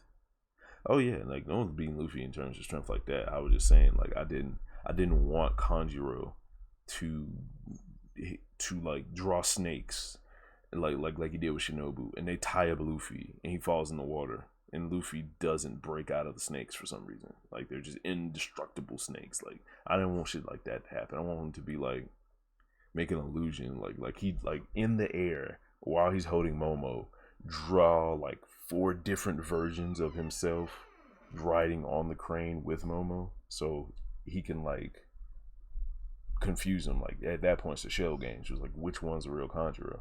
So it's like instead of him somehow outspeeding and outthinking everybody, then he just kind of draws it. He uses Devil Fruit to like his utmost ability and just does it. But he didn't do that. He drew Ink Cloud. Sanji went and got stabbed in the back. And now we're all just looking like, what the fuck just happened? But in terms of brain, even a rock can outsmart Luffy. That is true, and they should take advantage of that. Like I said, like if Luffy was like, oh no, Momo, and went like Gear 4 or at least Gear 2nd, and just like, because Luffy can like teleport extra far when he goes into Gear 2nd, so he could just Gear Secondo, and then just went up to him and then tried to do it, but he drew like 3 different versions of himself. And then Luffy punched like 2 of them out, and 2 more flying off. And Luffy shot one of them. And not Luffy, but Usopp shoots one of them, but that's Ink too.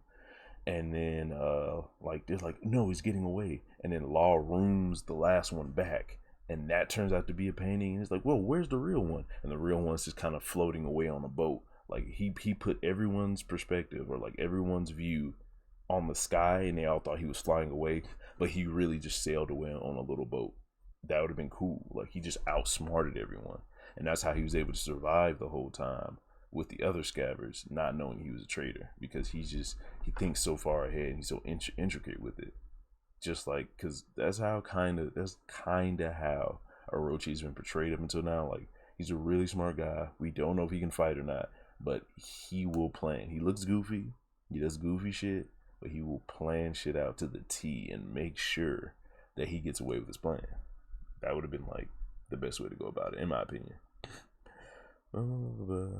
He made a perfect clone of himself and no one noticed. That's facts. That's what I'm saying. Like, he should have leaned into that more. Like, that one clone shouldn't have been the only clone of himself. He should have went crazy with the clones and just fucking confused it. He basically should have done the shadow clone jutsu, basically. And water doesn't even affect him. I feel like Usopp hasn't mastered his haki yet to snipe through clouds. No. I don't know if the clouds was covering. Well, they probably were, but he could have got him before the clouds. Like, when he started to fly away, and then Usopp and them, because at that point, when he grabbed Momo and flew away on the crane, I think everyone knew he was an enemy. That's why Sanji went after him. So it's like, at that moment, instead of having Sanji literally walk through the fucking sky to get to this dude, all Usopp had to do was shoot him. That bullet would have traveled faster than Sanji, so I don't understand why that didn't happen. Water doesn't. I don't know if water does. Well, that could have been a lie. Just like he was making all those terrible drawings. Yeah, the way he's making all those terrible drawings, he could have been lying about the water affecting him. But that could be true. I feel like Usopp, or Zero Vision. This war is gonna push everyone to their limits because Zoans don't stay down. Yeah, that's what I was saying. Like, that could have been a good theme for Jack. Like, Jack could have, every time Jack gets beat, for some reason he ends up underwater, just to play off the fisherman thing. Like, god damn it. Like, I'm glad I'm a fisherman, but this devil fruit power is making me not move, so I'm just stuck here. So it's like they had to give Jack like a special phone that like works underwater so he can call people, because he keeps getting knocked out underwater. Like, that would have been funny. Yeah, like Jack coming back a few times, and then just to kind of bring it back full circle, if someone beats Queen, Jack needs to be there just so they both can get knocked in the water, because Queen always looks down on Jack, but now they're both underwater just chilling. And well, actually, since Queen's not a fish, he'd probably die, but like maybe Jack could save him or something. Like, they're both in the water and Jack's like sinking, but he like throws Queen out of the water at the last second, like, to save him.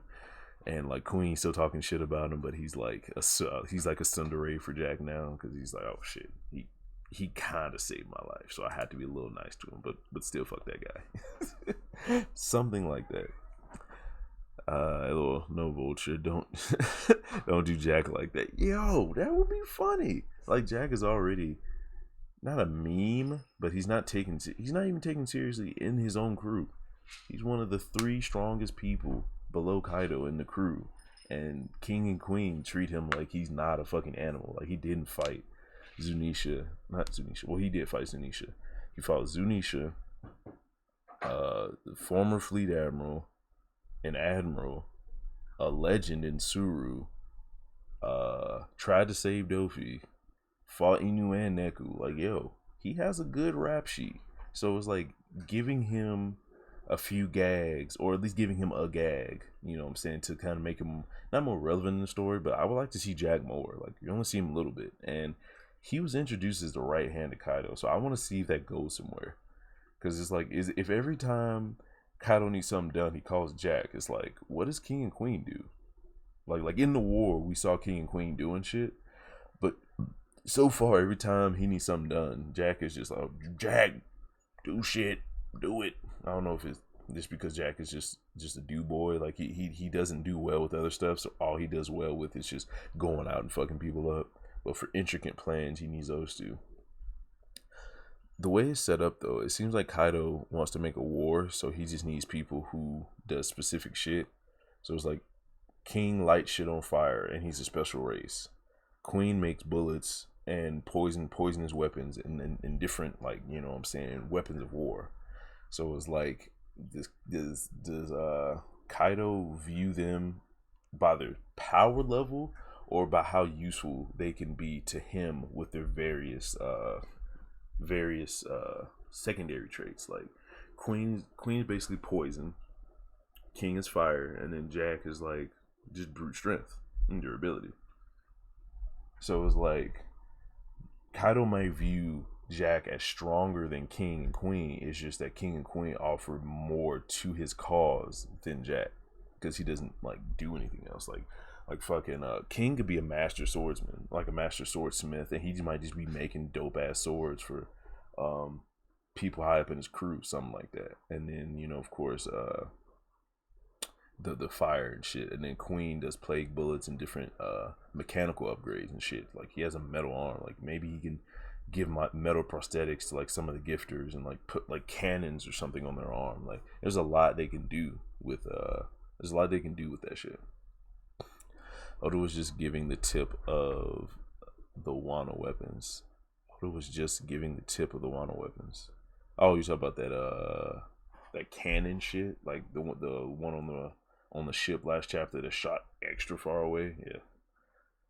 It's fun. It's fun talking to you, man. Oh shit, I appreciate it. Yeah, man. I can babble on for a good minute, and I'm trying to do stuff like this, cultivate, you know what I'm saying, a good relationship with my viewers and folks that want to slide through and talk to me, you know, my homies. And I appreciate you coming out, giving me something to talk to, because after the fucking video and talking alone about air gear, I didn't have much planned, but you definitely helped me get out some points and get the discussion I wanted for last chapter, because I didn't really get to talk about the chapter with anyone, but you filled that role for me, so I appreciate it. I don't want to talk about the war no more. No, we getting back to breaks. So, bro, yeah, because then like you think about the war and how close we could be inching towards it, but now everything's on break. So it's like, damn, we were literally at the point where they were finally gonna leave, because they've been at that port for like 75 chapters. they've been at that port talking about shit and people showing up for a minute. Like if people don't stop showing up so they can actually make the journey, like the way Kanjuro was talking, like there's gonna be obstacles for them to get through while sailing to Onigashima. That would be dope. If it wasn't just all right, let's go to Onigashima, and then next panel they're just at the port. If it would be like an actual journey, like they're journeying, they're talking on Den Mushis, they're coming up with plans, and if what David says is true, and what the fuck is his name, Kanjiro's drawings aren't affected by water, imagine Kanjiro drawing a fucking sea king or some kind of sea monster and just dropping it in the water. Like he's flying, he's like, all right, I gotta slow him down. And he draws the Kraken and it just falls in the water and it's just sitting there, and he's like, make sure when no ships come, you destroy them all. And it's just like, it's just fucking being cool and shit. That would be dope. I would be a big fan if he can be one of those people. It's just like Peril Sparrow's Candy Wave. He's able to be in the water even though it's a devil fruit power. And a lot of people think the water nullifies devil fruit power. That is not true. Water does not nullify devil fruit power. It only takes away the devil fruit user's ability to swim in water. That's all it does. You can still use your power in water, and offshoots of your power will still be there in the water. So, if by the virtue that they're ink, the water should wash them away. But if that's not the case, like if water isn't Kanjuro's weakness, then there should be no reason why things that he draws shouldn't be able to like survive in water. So I think that'd be dope. Yeah, Kanjuro said they won't be able to dock. Maybe they have some guns and traps there. Oh, definitely. Like if the whole if oh shit, if they have if Kaido's like main thing is recruiting people that can like do stuff scientifically and make weapons, then you know it's gonna be lit. He had Caesar making gas nukes. He had Dofi making smiles. He had Queen making poisonous gas. I still think King is making like swords and shit, which would be dope. So it's like his mansion and his island definitely have to be guarded by like top security.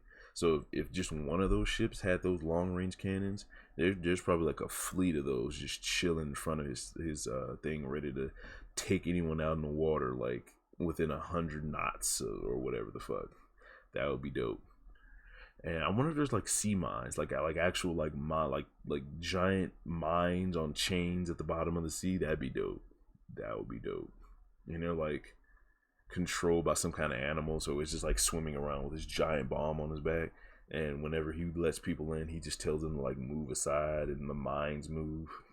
Bro, Onigashima might be lit. There might be a whole battle before they even get on the island. That'd be cool. And I want. It's funny because I think Oda made a comment. He was like, "It's hard to draw naval battles when I have characters stronger than cannons." And I was like, "That is a tough issue. Tough issue." The only way you could remedy that is to have the main like big people, like the stronger people, if they're able to get like say Luffy Kinlaw all see a big threat in the water, so they get off their ships to go deal with that threat, and then the ships are attacked from behind or from another angle, and then the people that's not the captain have to deal with that, and most of them aren't jumping off the ship and destroying shit. So it's like Luffy Kinlaw can deal with some giant over the top aqua threat or threat in the water, while the other crew is having actual naval battle. Like Usopp is like directing fleets and shooting in like different directions. Like, okay, 500 clicks left, 400 clicks up, fired, like shit like that. And he's doing his fucking slingshot shit. Like that will be dope. Like kind of split up the power, so it's not just okay, Luffy Kinlaw is gonna protect us, or Zoro's is gonna slice all the fucking cannonballs out of the air. Like have most of the strong people deal with like a big threat, and have the smaller people who kind of need the ship in a way, because Nami still has the climb attack in Zeus, so she could technically fly too, which is another reason I'm mad that Sanji had to come back and protect her, because she literally had a cloud. Like as soon as I saw the cloud, I was like, this is Nami's thing. That was the first thing in my mind. Like, okay, he's making a cloud, Nami's gonna be I've never seen a cloud like that before. Weather egg, or like make a fucking heat ball, something like Zeus. Go take care of that. And then Zeus is like stretching out to take all the arrows and like firing back like lightning. Like that would have been amazing. Zeus could have protected her. She could have got on Zeus and flew away. So many reasons why Sanji did not have to come back. It was kind of ridiculous. But I digress. So yeah. That was my thought on the future of naval battles. You got to take out the strong people. You got to put strong people to the side, and then you know what I'm saying, have actual naval battles with weaker people. Yo, Sulon carried versus Perospero, since he did technically kill Pedro. Yeah. I was saying that. Like someone was saying earlier that Carrot is already on the Straw Hats. I'm like, if she's got on the Straw Hats by just hanging around, that'd be weak. I want there to be an Endowano panel to where after she fights Perospero and gets her revenge for Pedro, then she's like, all right, well, I did what I wanted to do. I got to see the world a little bit. Now I'm gonna go back with Inu and Neku. And then Luffy's like, the fuck you mean? Like, you're my Nakama now. Join my crew. That would be the perfect little setup, because every other character was asked to join the crew. Carrot was not asked, as far as I can remember. And that'd just be weak as fuck if she was like the only one who kind of just stuck around and became a de facto member of the crew. She'd be like the Shinobu of the crew, because she technically asked. So Shinobu technically asked, and she was given an answer, but at the same time, it's like, you ain't top 9. What was I doing? I don't think Zoro's fighting King, as I think Gan have already battled with King. I don't think Zoro is fighting King, as I think Gan, or is it Can, already have battle with King. Do I think Zoro's fighting King? Yes, because I don't see who else he could fight. Because we had a lot of candidates at first, then it started to fluctuate. Now we don't know who the fuck is going to fight who, but for right now, it seems likely that Zoro's fighting Orochi, and then maybe whoever's guarding Orochi at the time, since this is not Kyoshiro this time, Zoro fighting a guard or just fighting multiple people. Like Orochi's a manipulator, so he would have people around him. So maybe Zoro's fighting those guys, struggling a little bit, like you know how Oda likes to, even though Zoro can one shot like everyone whenever Oda wants, he'll have, for some reason, these fodder guys giving Zoro a hard time, and then Orochi would be in the background with his different heads, like snapping at him, kind of like how when he was on the bridge and he was fighting Killer and Yukimaru was behind him, like trying to stab him and shit. It'll kind of be reminiscent of that. Like, it won't be a one-on-one fight with Zoro. It'll be Zoro versus like a whole bunch of guards versus Orochi. You know what I'm saying? Maybe even the Oniwabanshu, because I think he actually took out a couple of the Oniwabanshu when he was in the forest a couple chapters ago. But that would be. Oh, I'm still sleepy. Click. Are you talking about the Navy? Who the fuck is Click? I'm confused. Can Nami affect Kanjo's devil fruit? I just think she would have had. I just think it would have been cool to have Zeus, the literal living thundercloud, go up against the thundercloud of ink arrows. That would have been dope. That would have. That, I don't know if he can affect it, but at the same time, he could have, you know what I'm saying, absorbed the fucking arrows and become like a black cloud. That would have been cool. Or he could have like if Kanjo's thing was affected by water and Zeus got on top of the cloud as it was forming and like rained on the cloud and made it disappear, that would have been dope. Like, there could have been 100 different ways that could have like worked out. You know what I'm saying? Only Big Mom can go on Zeus. It was stated, and she was stated, and thing can go through Zeus. Oh, things can go through Zeus. Well, things can go through Zeus, but Zeus is wearing a helmet right now. So if Zeus can wear the helmet, there's no reason that she can't wear he can't. Nami can't ride on her. I think Zeus allows things to pass through him because he's intangible. And then when he is controlled by someone, then he lets that person ride, just like he's letting the helmet not pass through him right now. You know what I'm saying? So, but I feel what you're saying. Like, I think it was stated that only Big Mom can ride Zeus because Zeus only allows Big Mom to ride him, which would make sense because that's Big Mom's homie. He doesn't give a fuck about anyone else, so why would he let anyone else ride him? But now that he gives a fuck about Nami, then Nami should be able to ride him. You see what I'm saying? It's like he just replaced who he wanted to ride on him. That was at least my understanding of it. I could be wrong, but that just seems like the most likely thing to occur. And we have hit 2 hours, ladies and gentlemen. That's a cloud helmet. That's a cloud helmet. Yo, get the fuck out of here. It's made from fucking. It's made from the hard cloud from a Ohm sword. What was that cloud called? Was it brick cloud? It was like a heavy cloud. It was a cloud that was like tangible. I forgot what it was called, but yeah, fucking Ohm back in Skypiea had that sword made a cloud so it could like change into different stuff, but it was still cloud. It was just like dense, and then the cloud from Skypiea you could walk on. So maybe something like that. Whew, it has been 2 hours. I wanted to get a quick little, you know what I'm saying, talk with you guys. I was going to, well, I might still do it. I don't know. I might go stream on D Live the second episode of because it's on Crunchyroll now. I was watching, what was it called? What was that show I was just watching? Tower God earlier, and it was on my site. You know what I'm saying? I got my sources. So I went on my site, but it only had the first episode.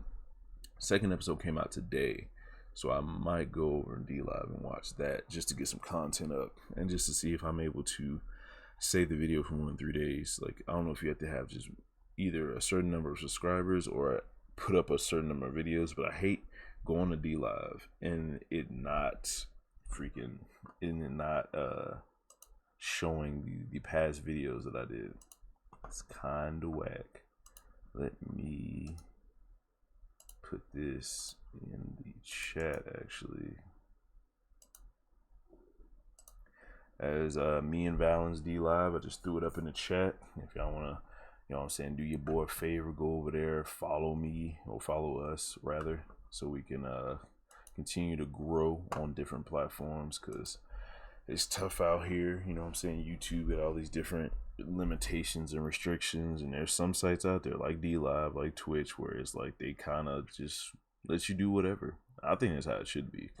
I get people want their credit for shit, but to take people's videos down just because you use other things, which you're talking about, like it's not like I'm just sitting here just looking at the shit the whole time. Like I'm talking about it, there's a discussion, there's a point behind it. I should be able to use different forms of media to make my video more interesting. But you know what I'm saying? Craziness. Wano Craftsman, our next level vulture. Lies and misconceptions. They created Enma and Zoro's sword. Yo, I saw a picture the other day and it made too much sense. You know when some things makes too much sense? Zoro, it was a picture of Odin and Zoro holding Odin's swords.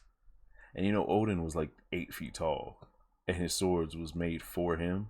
Like, and they kind of matched him. Like they looked as long as they like should have been for his height. But then Zoro gets Enma, and it all of a sudden looks, you know what I'm saying, it matches Zoro now. Like it's as short as it would be if Zoro was to get swords that were like made for him in a way. And it's just like, it doesn't make sense, because it was like okay, so like Odin's like up here and Zoro's like right here, and then Odin had his 2 swords and it was like humongous, right? Because he's a huge dude, and then Zoro was holding the sword and it's like his hand could barely fit around like the fucking like the hand grip. Like he was holding the hand grip like this, and it was like super long. And I was like, that's literally how it would be, because Odin was a giant and his swords, for somehow, like I don't know if when he got those made, but probably when he was fully grown. And it was just like, that makes sense. His swords would be huge because he's like a fucking tall ass dude. I heard the passing of Tower of God is at breakneck speed because it's 12 episodes. Oh, breakneck speed. Okay. I heard the passing of Tower of God is at breakneck speed because it's 12 episodes. Yeah. It's breakneck speed, but they take out a lot of little dialogue that kind of makes it hit different. Because Tower of God is a slower anime, but it's slow at the parts it needs to be slow at. For a reason, because it's like you're supposed to like it envelop the mystery of the tower itself. But if like the first 5 seconds they kind of just flash through everything that the dude would be going through in the episode, which was kind of whack to me, because it's like I get they're trying to draw people in, like they're trying to make their own feel for it, because it's like probably people who read Tower of God before on the first episode, they're like, oh, it was might be dragged on too long, maybe going too slow. And this is the first webtoon that's being made into anime, so it's like you gotta kind of like go full throttle, or no one's gonna really people who's like adrenaline junkies are not gonna sit there and watch the slow development of Bomb getting into the tower, and the fucking dude with the backpack kind of explaining how he should go after the white steel eel, because that was a dope part. Like they kind of chopped it up and moved it around, because Bam was supposed to get the challenge. Like Hidan was like, hey, fight this giant fuck off eel that you'll probably get killed and murdered by. And then Bam's like, man, you know I got the juice, I don't give a fuck about this eel. And then he gets in there, he's like, damn, this eel big as fuck. And then the dude with the backpack and the girl that gave him the black march was supposed to be on top looking at him struggle for a while. And then they jump down and like, hey, you need help? And they give him the sword. And then he, you know what I'm saying, there's like a long, like not a long, but a little lengthy part where it's just like, all right, either he, you know, tries to stab the fish, which he probably end up in death, should run straight for the ball, and hopefully it pops if he stabs it. But he might get murdered on the way. Or the third option, he can face death, let the motherfucking fish eat him, and stab him from the inside out, get out, and try to get the ball. And then that was supposed to be a whole little arc by itself, just to kind of give you an idea of who Bam was and how far he's willing to go for his goals. They still obtained that essence, but it was way too fast. Like, it didn't have any build up. And even if I didn't already know what Tower God was, just by the beginning, them giving me so much, like, oh, there's a giant alligator man in here. There's a dude with a weird haircut in a briefcase. Like, they should have just let it develop and let you see these different people as they're supposed to be seen. Throwing everything at the beginning of the episode, in my opinion, is a mistake. Like, I hate when they do that. Let's see. Already followed. Pacing of Tower of God is fast. Yeah, it is. That was funny. The seas of the sword, but I can't even be mad. Yo, the size of the sword. Yeah, the size of the sword was ridiculous. Odin looks small in the manga. It's ridiculous. Like, the sizing of these people in the manga and how they actually are meant to be portrayed doesn't make sense, because you would see him walking next to people. Unless everyone in Wano is giant, he should have been towering over everyone, because there's, you know, little old people who's like 3 feet tall, and then there's like regular people who's like 5'5" or something like that, and he was just walking next to them, and he just looked normal next to them. But then you find out Odin's like a fucking Greek god, and all these people should have been stepped on by him, but it's whatever. Tower God is slow as One Piece. Facts. And I kind of like it, because it lets you digest the world and everything that's happening. Like, you're not looking to the future so much. You're looking like, yo, what's going on? Because you have a general understanding that there is something about this tower that's going to need a lot of explaining. There's a lot of people in there that's going to be playing a lot of intricate and moving parts. And there may even be shit outside the tower. Like, the tower might just be the beginning point to get us used to the world around it. And then we could explore the world, maybe. Or it could just be the tower, whichever one. But when you take time and just delve into every single part of the tower and not put expectations, put people's expectations to what's ahead,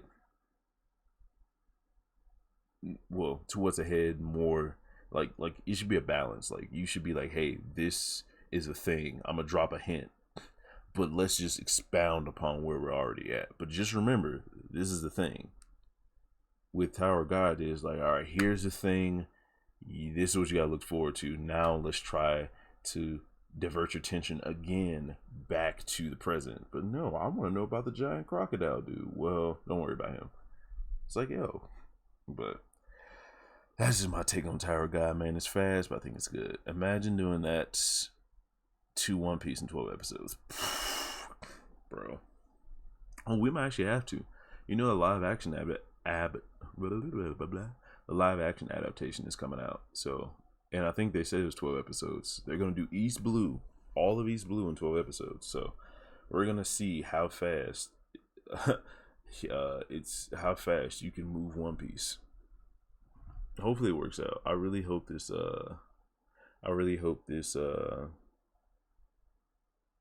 fuck, what was I about to say?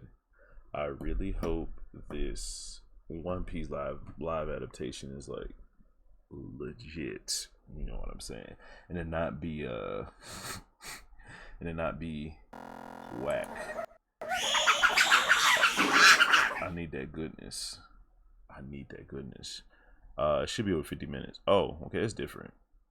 Like, if Tower of God was 12 episodes, but most of them was like an hour long. Like, these Tower of God's episodes were hour long. That would be cool, because they could have expounded upon a lot of shit. But at the same time, they'll go through a lot of material fast. But you can, like, sit on some shit, you know, longer and expound upon things. That'd be interesting. 12. It would almost be like it being 24 episodes. It's just one episode. Yeah, I like that.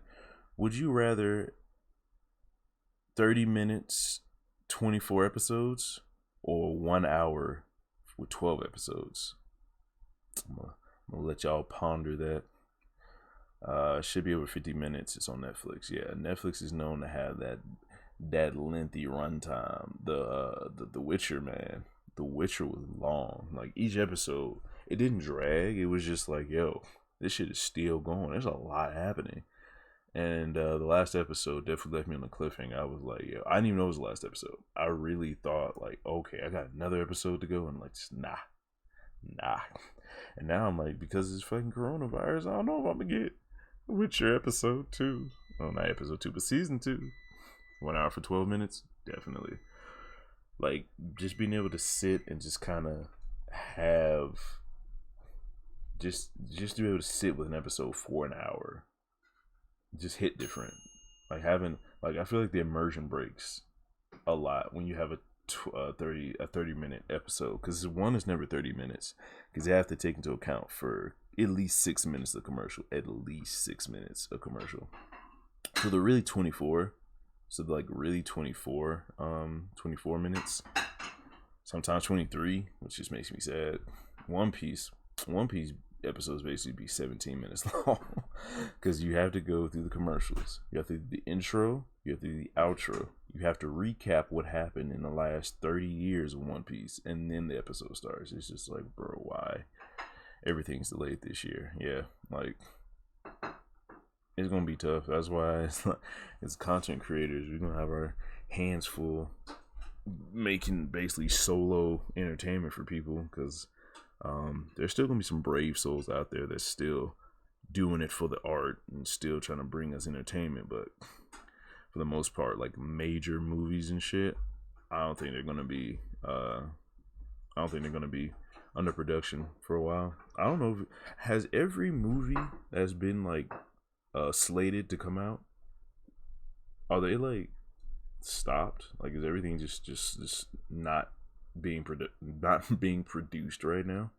Because there's a lot of movies I was looking forward to, and if they're all being stopped because of the virus, it's like the next couple of years about to be terrible. It's about to be a bunch of fan made in the basement movies, and I'm just gonna be sad. But I heard that it's either Disney Plus or like Apple something, the movies that will come out in the theaters, you can now buy them straight to your house. Like you don't have to go to movies anymore or wait for the movies to come out. They just like, fuck it, bro, y'all not coming here anyway, or at least I'm not supposed to be. Are there any movie theaters that are still open right now? Like a movie theater shut down? These are questions. Well, I guess it depends. If you're in a state where you're under shelter in place, then there's no way a movie theater would be able to stay open. And if they would, who would want to go there? It's just everyone has to sit like a seat apart from each other, or it's like one row per person. So there's only like 17 tickets available for each movie. That'd be wild. Everything's gonna be late. One Piece fans gonna be starving. Oh yeah. We're gonna have top 30s. We're gonna have tournaments of power. We're gonna have waifu wars. We're gonna have a lot of different things to compensate for the lack of the One Piece for a while.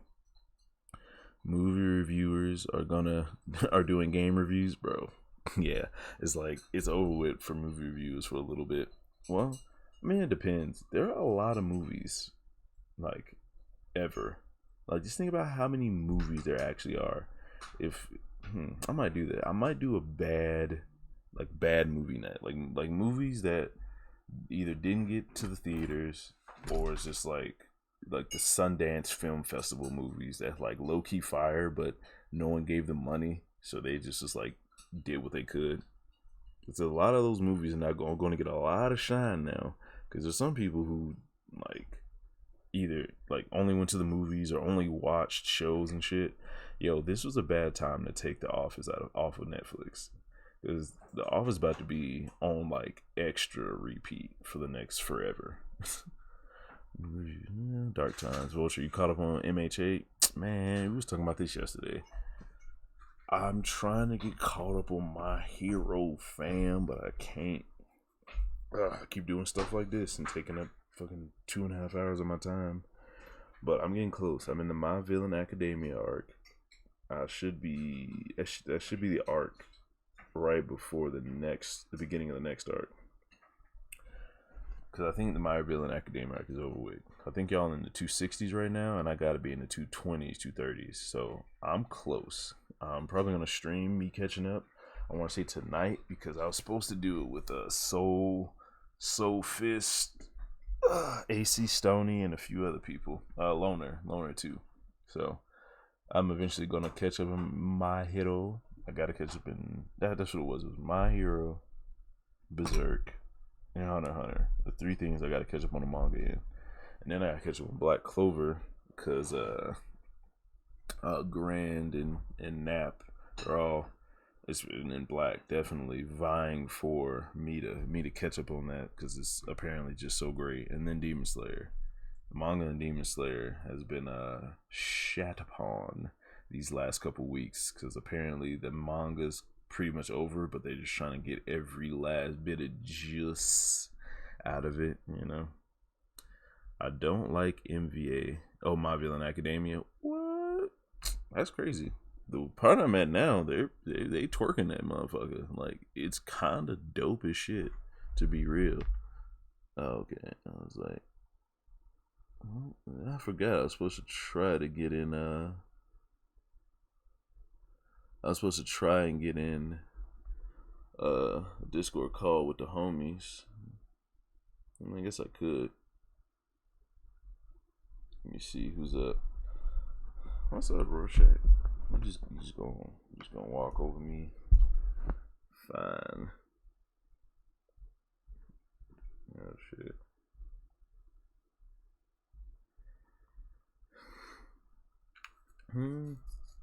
I might just get on what's the name? Oh, he says update. We got an update for the PlayStation right now?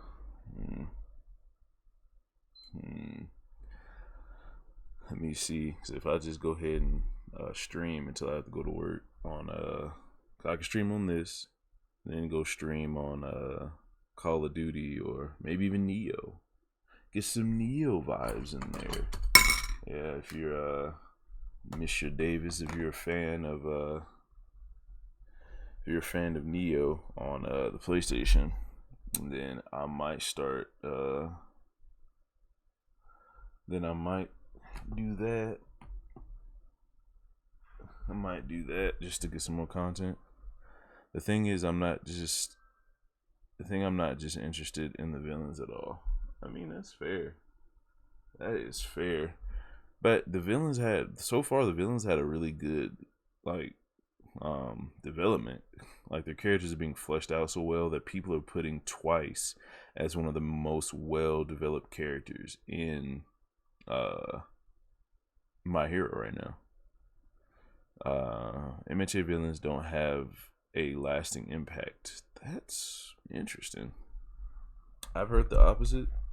I'm currently in love with Toga and Twice. They're going hard right now. Dobby is definitely doing his thing against the ice user. Like, yo, they're doing some good stuff. Like I think Twice and Toga's ability. Well, actually, no. Twice could always do his ability the way he did it. He just had that mental block. But Toga actually had like an actual come up with her powers. So it's just like, yo, spoilers by the way for whoever's not to that point. My bad. But but I mean, lasting impact. I feel it. I mean, as of right now, I do still feel more a little bit for the heroes and the villains, with like maybe Twice as an exception, because Twice was like, oof, not knowing if you're the real person or not. It's crazy. It's crazy. But yeah, it was a good talk. That was a good stream. I appreciate Mr. Javon Davis being an all-star in the motherfucking chat. He was here for a minute, talking the most that I've talked to a while in a for chat person. Oh my god. I don't want to keep yawning on stream. I don't know why I'm so tired. Well, I know I'm tired. Fucking that 6 hours with fucking Valen on Neo will do that to you. But what time I go to sleep? Like 4 or 5? I woke up at 11. about 6-7 hours of sleep, so I shouldn't be that tired. I can't take a nap now. I got like less than basically 30 minutes to get ready for work. Or more than 30 minutes. So, yeah. This has been Vulture Valley. Sometimes I get scared in the dark. Just to let y'all know that. That's gonna be my new intro. I'm just gonna say random shit that I think. And I think that'd be a nice little way to end it. Let y'all know how I feel. Yeah, man, I'm gonna chill and read some random series. Hell yeah, take it easy, bro. Much appreciation for you sliding through, and whoever else is in here. My boy Bon Landless, Black, Tom, Joe, all the people, Loner, everyone who slid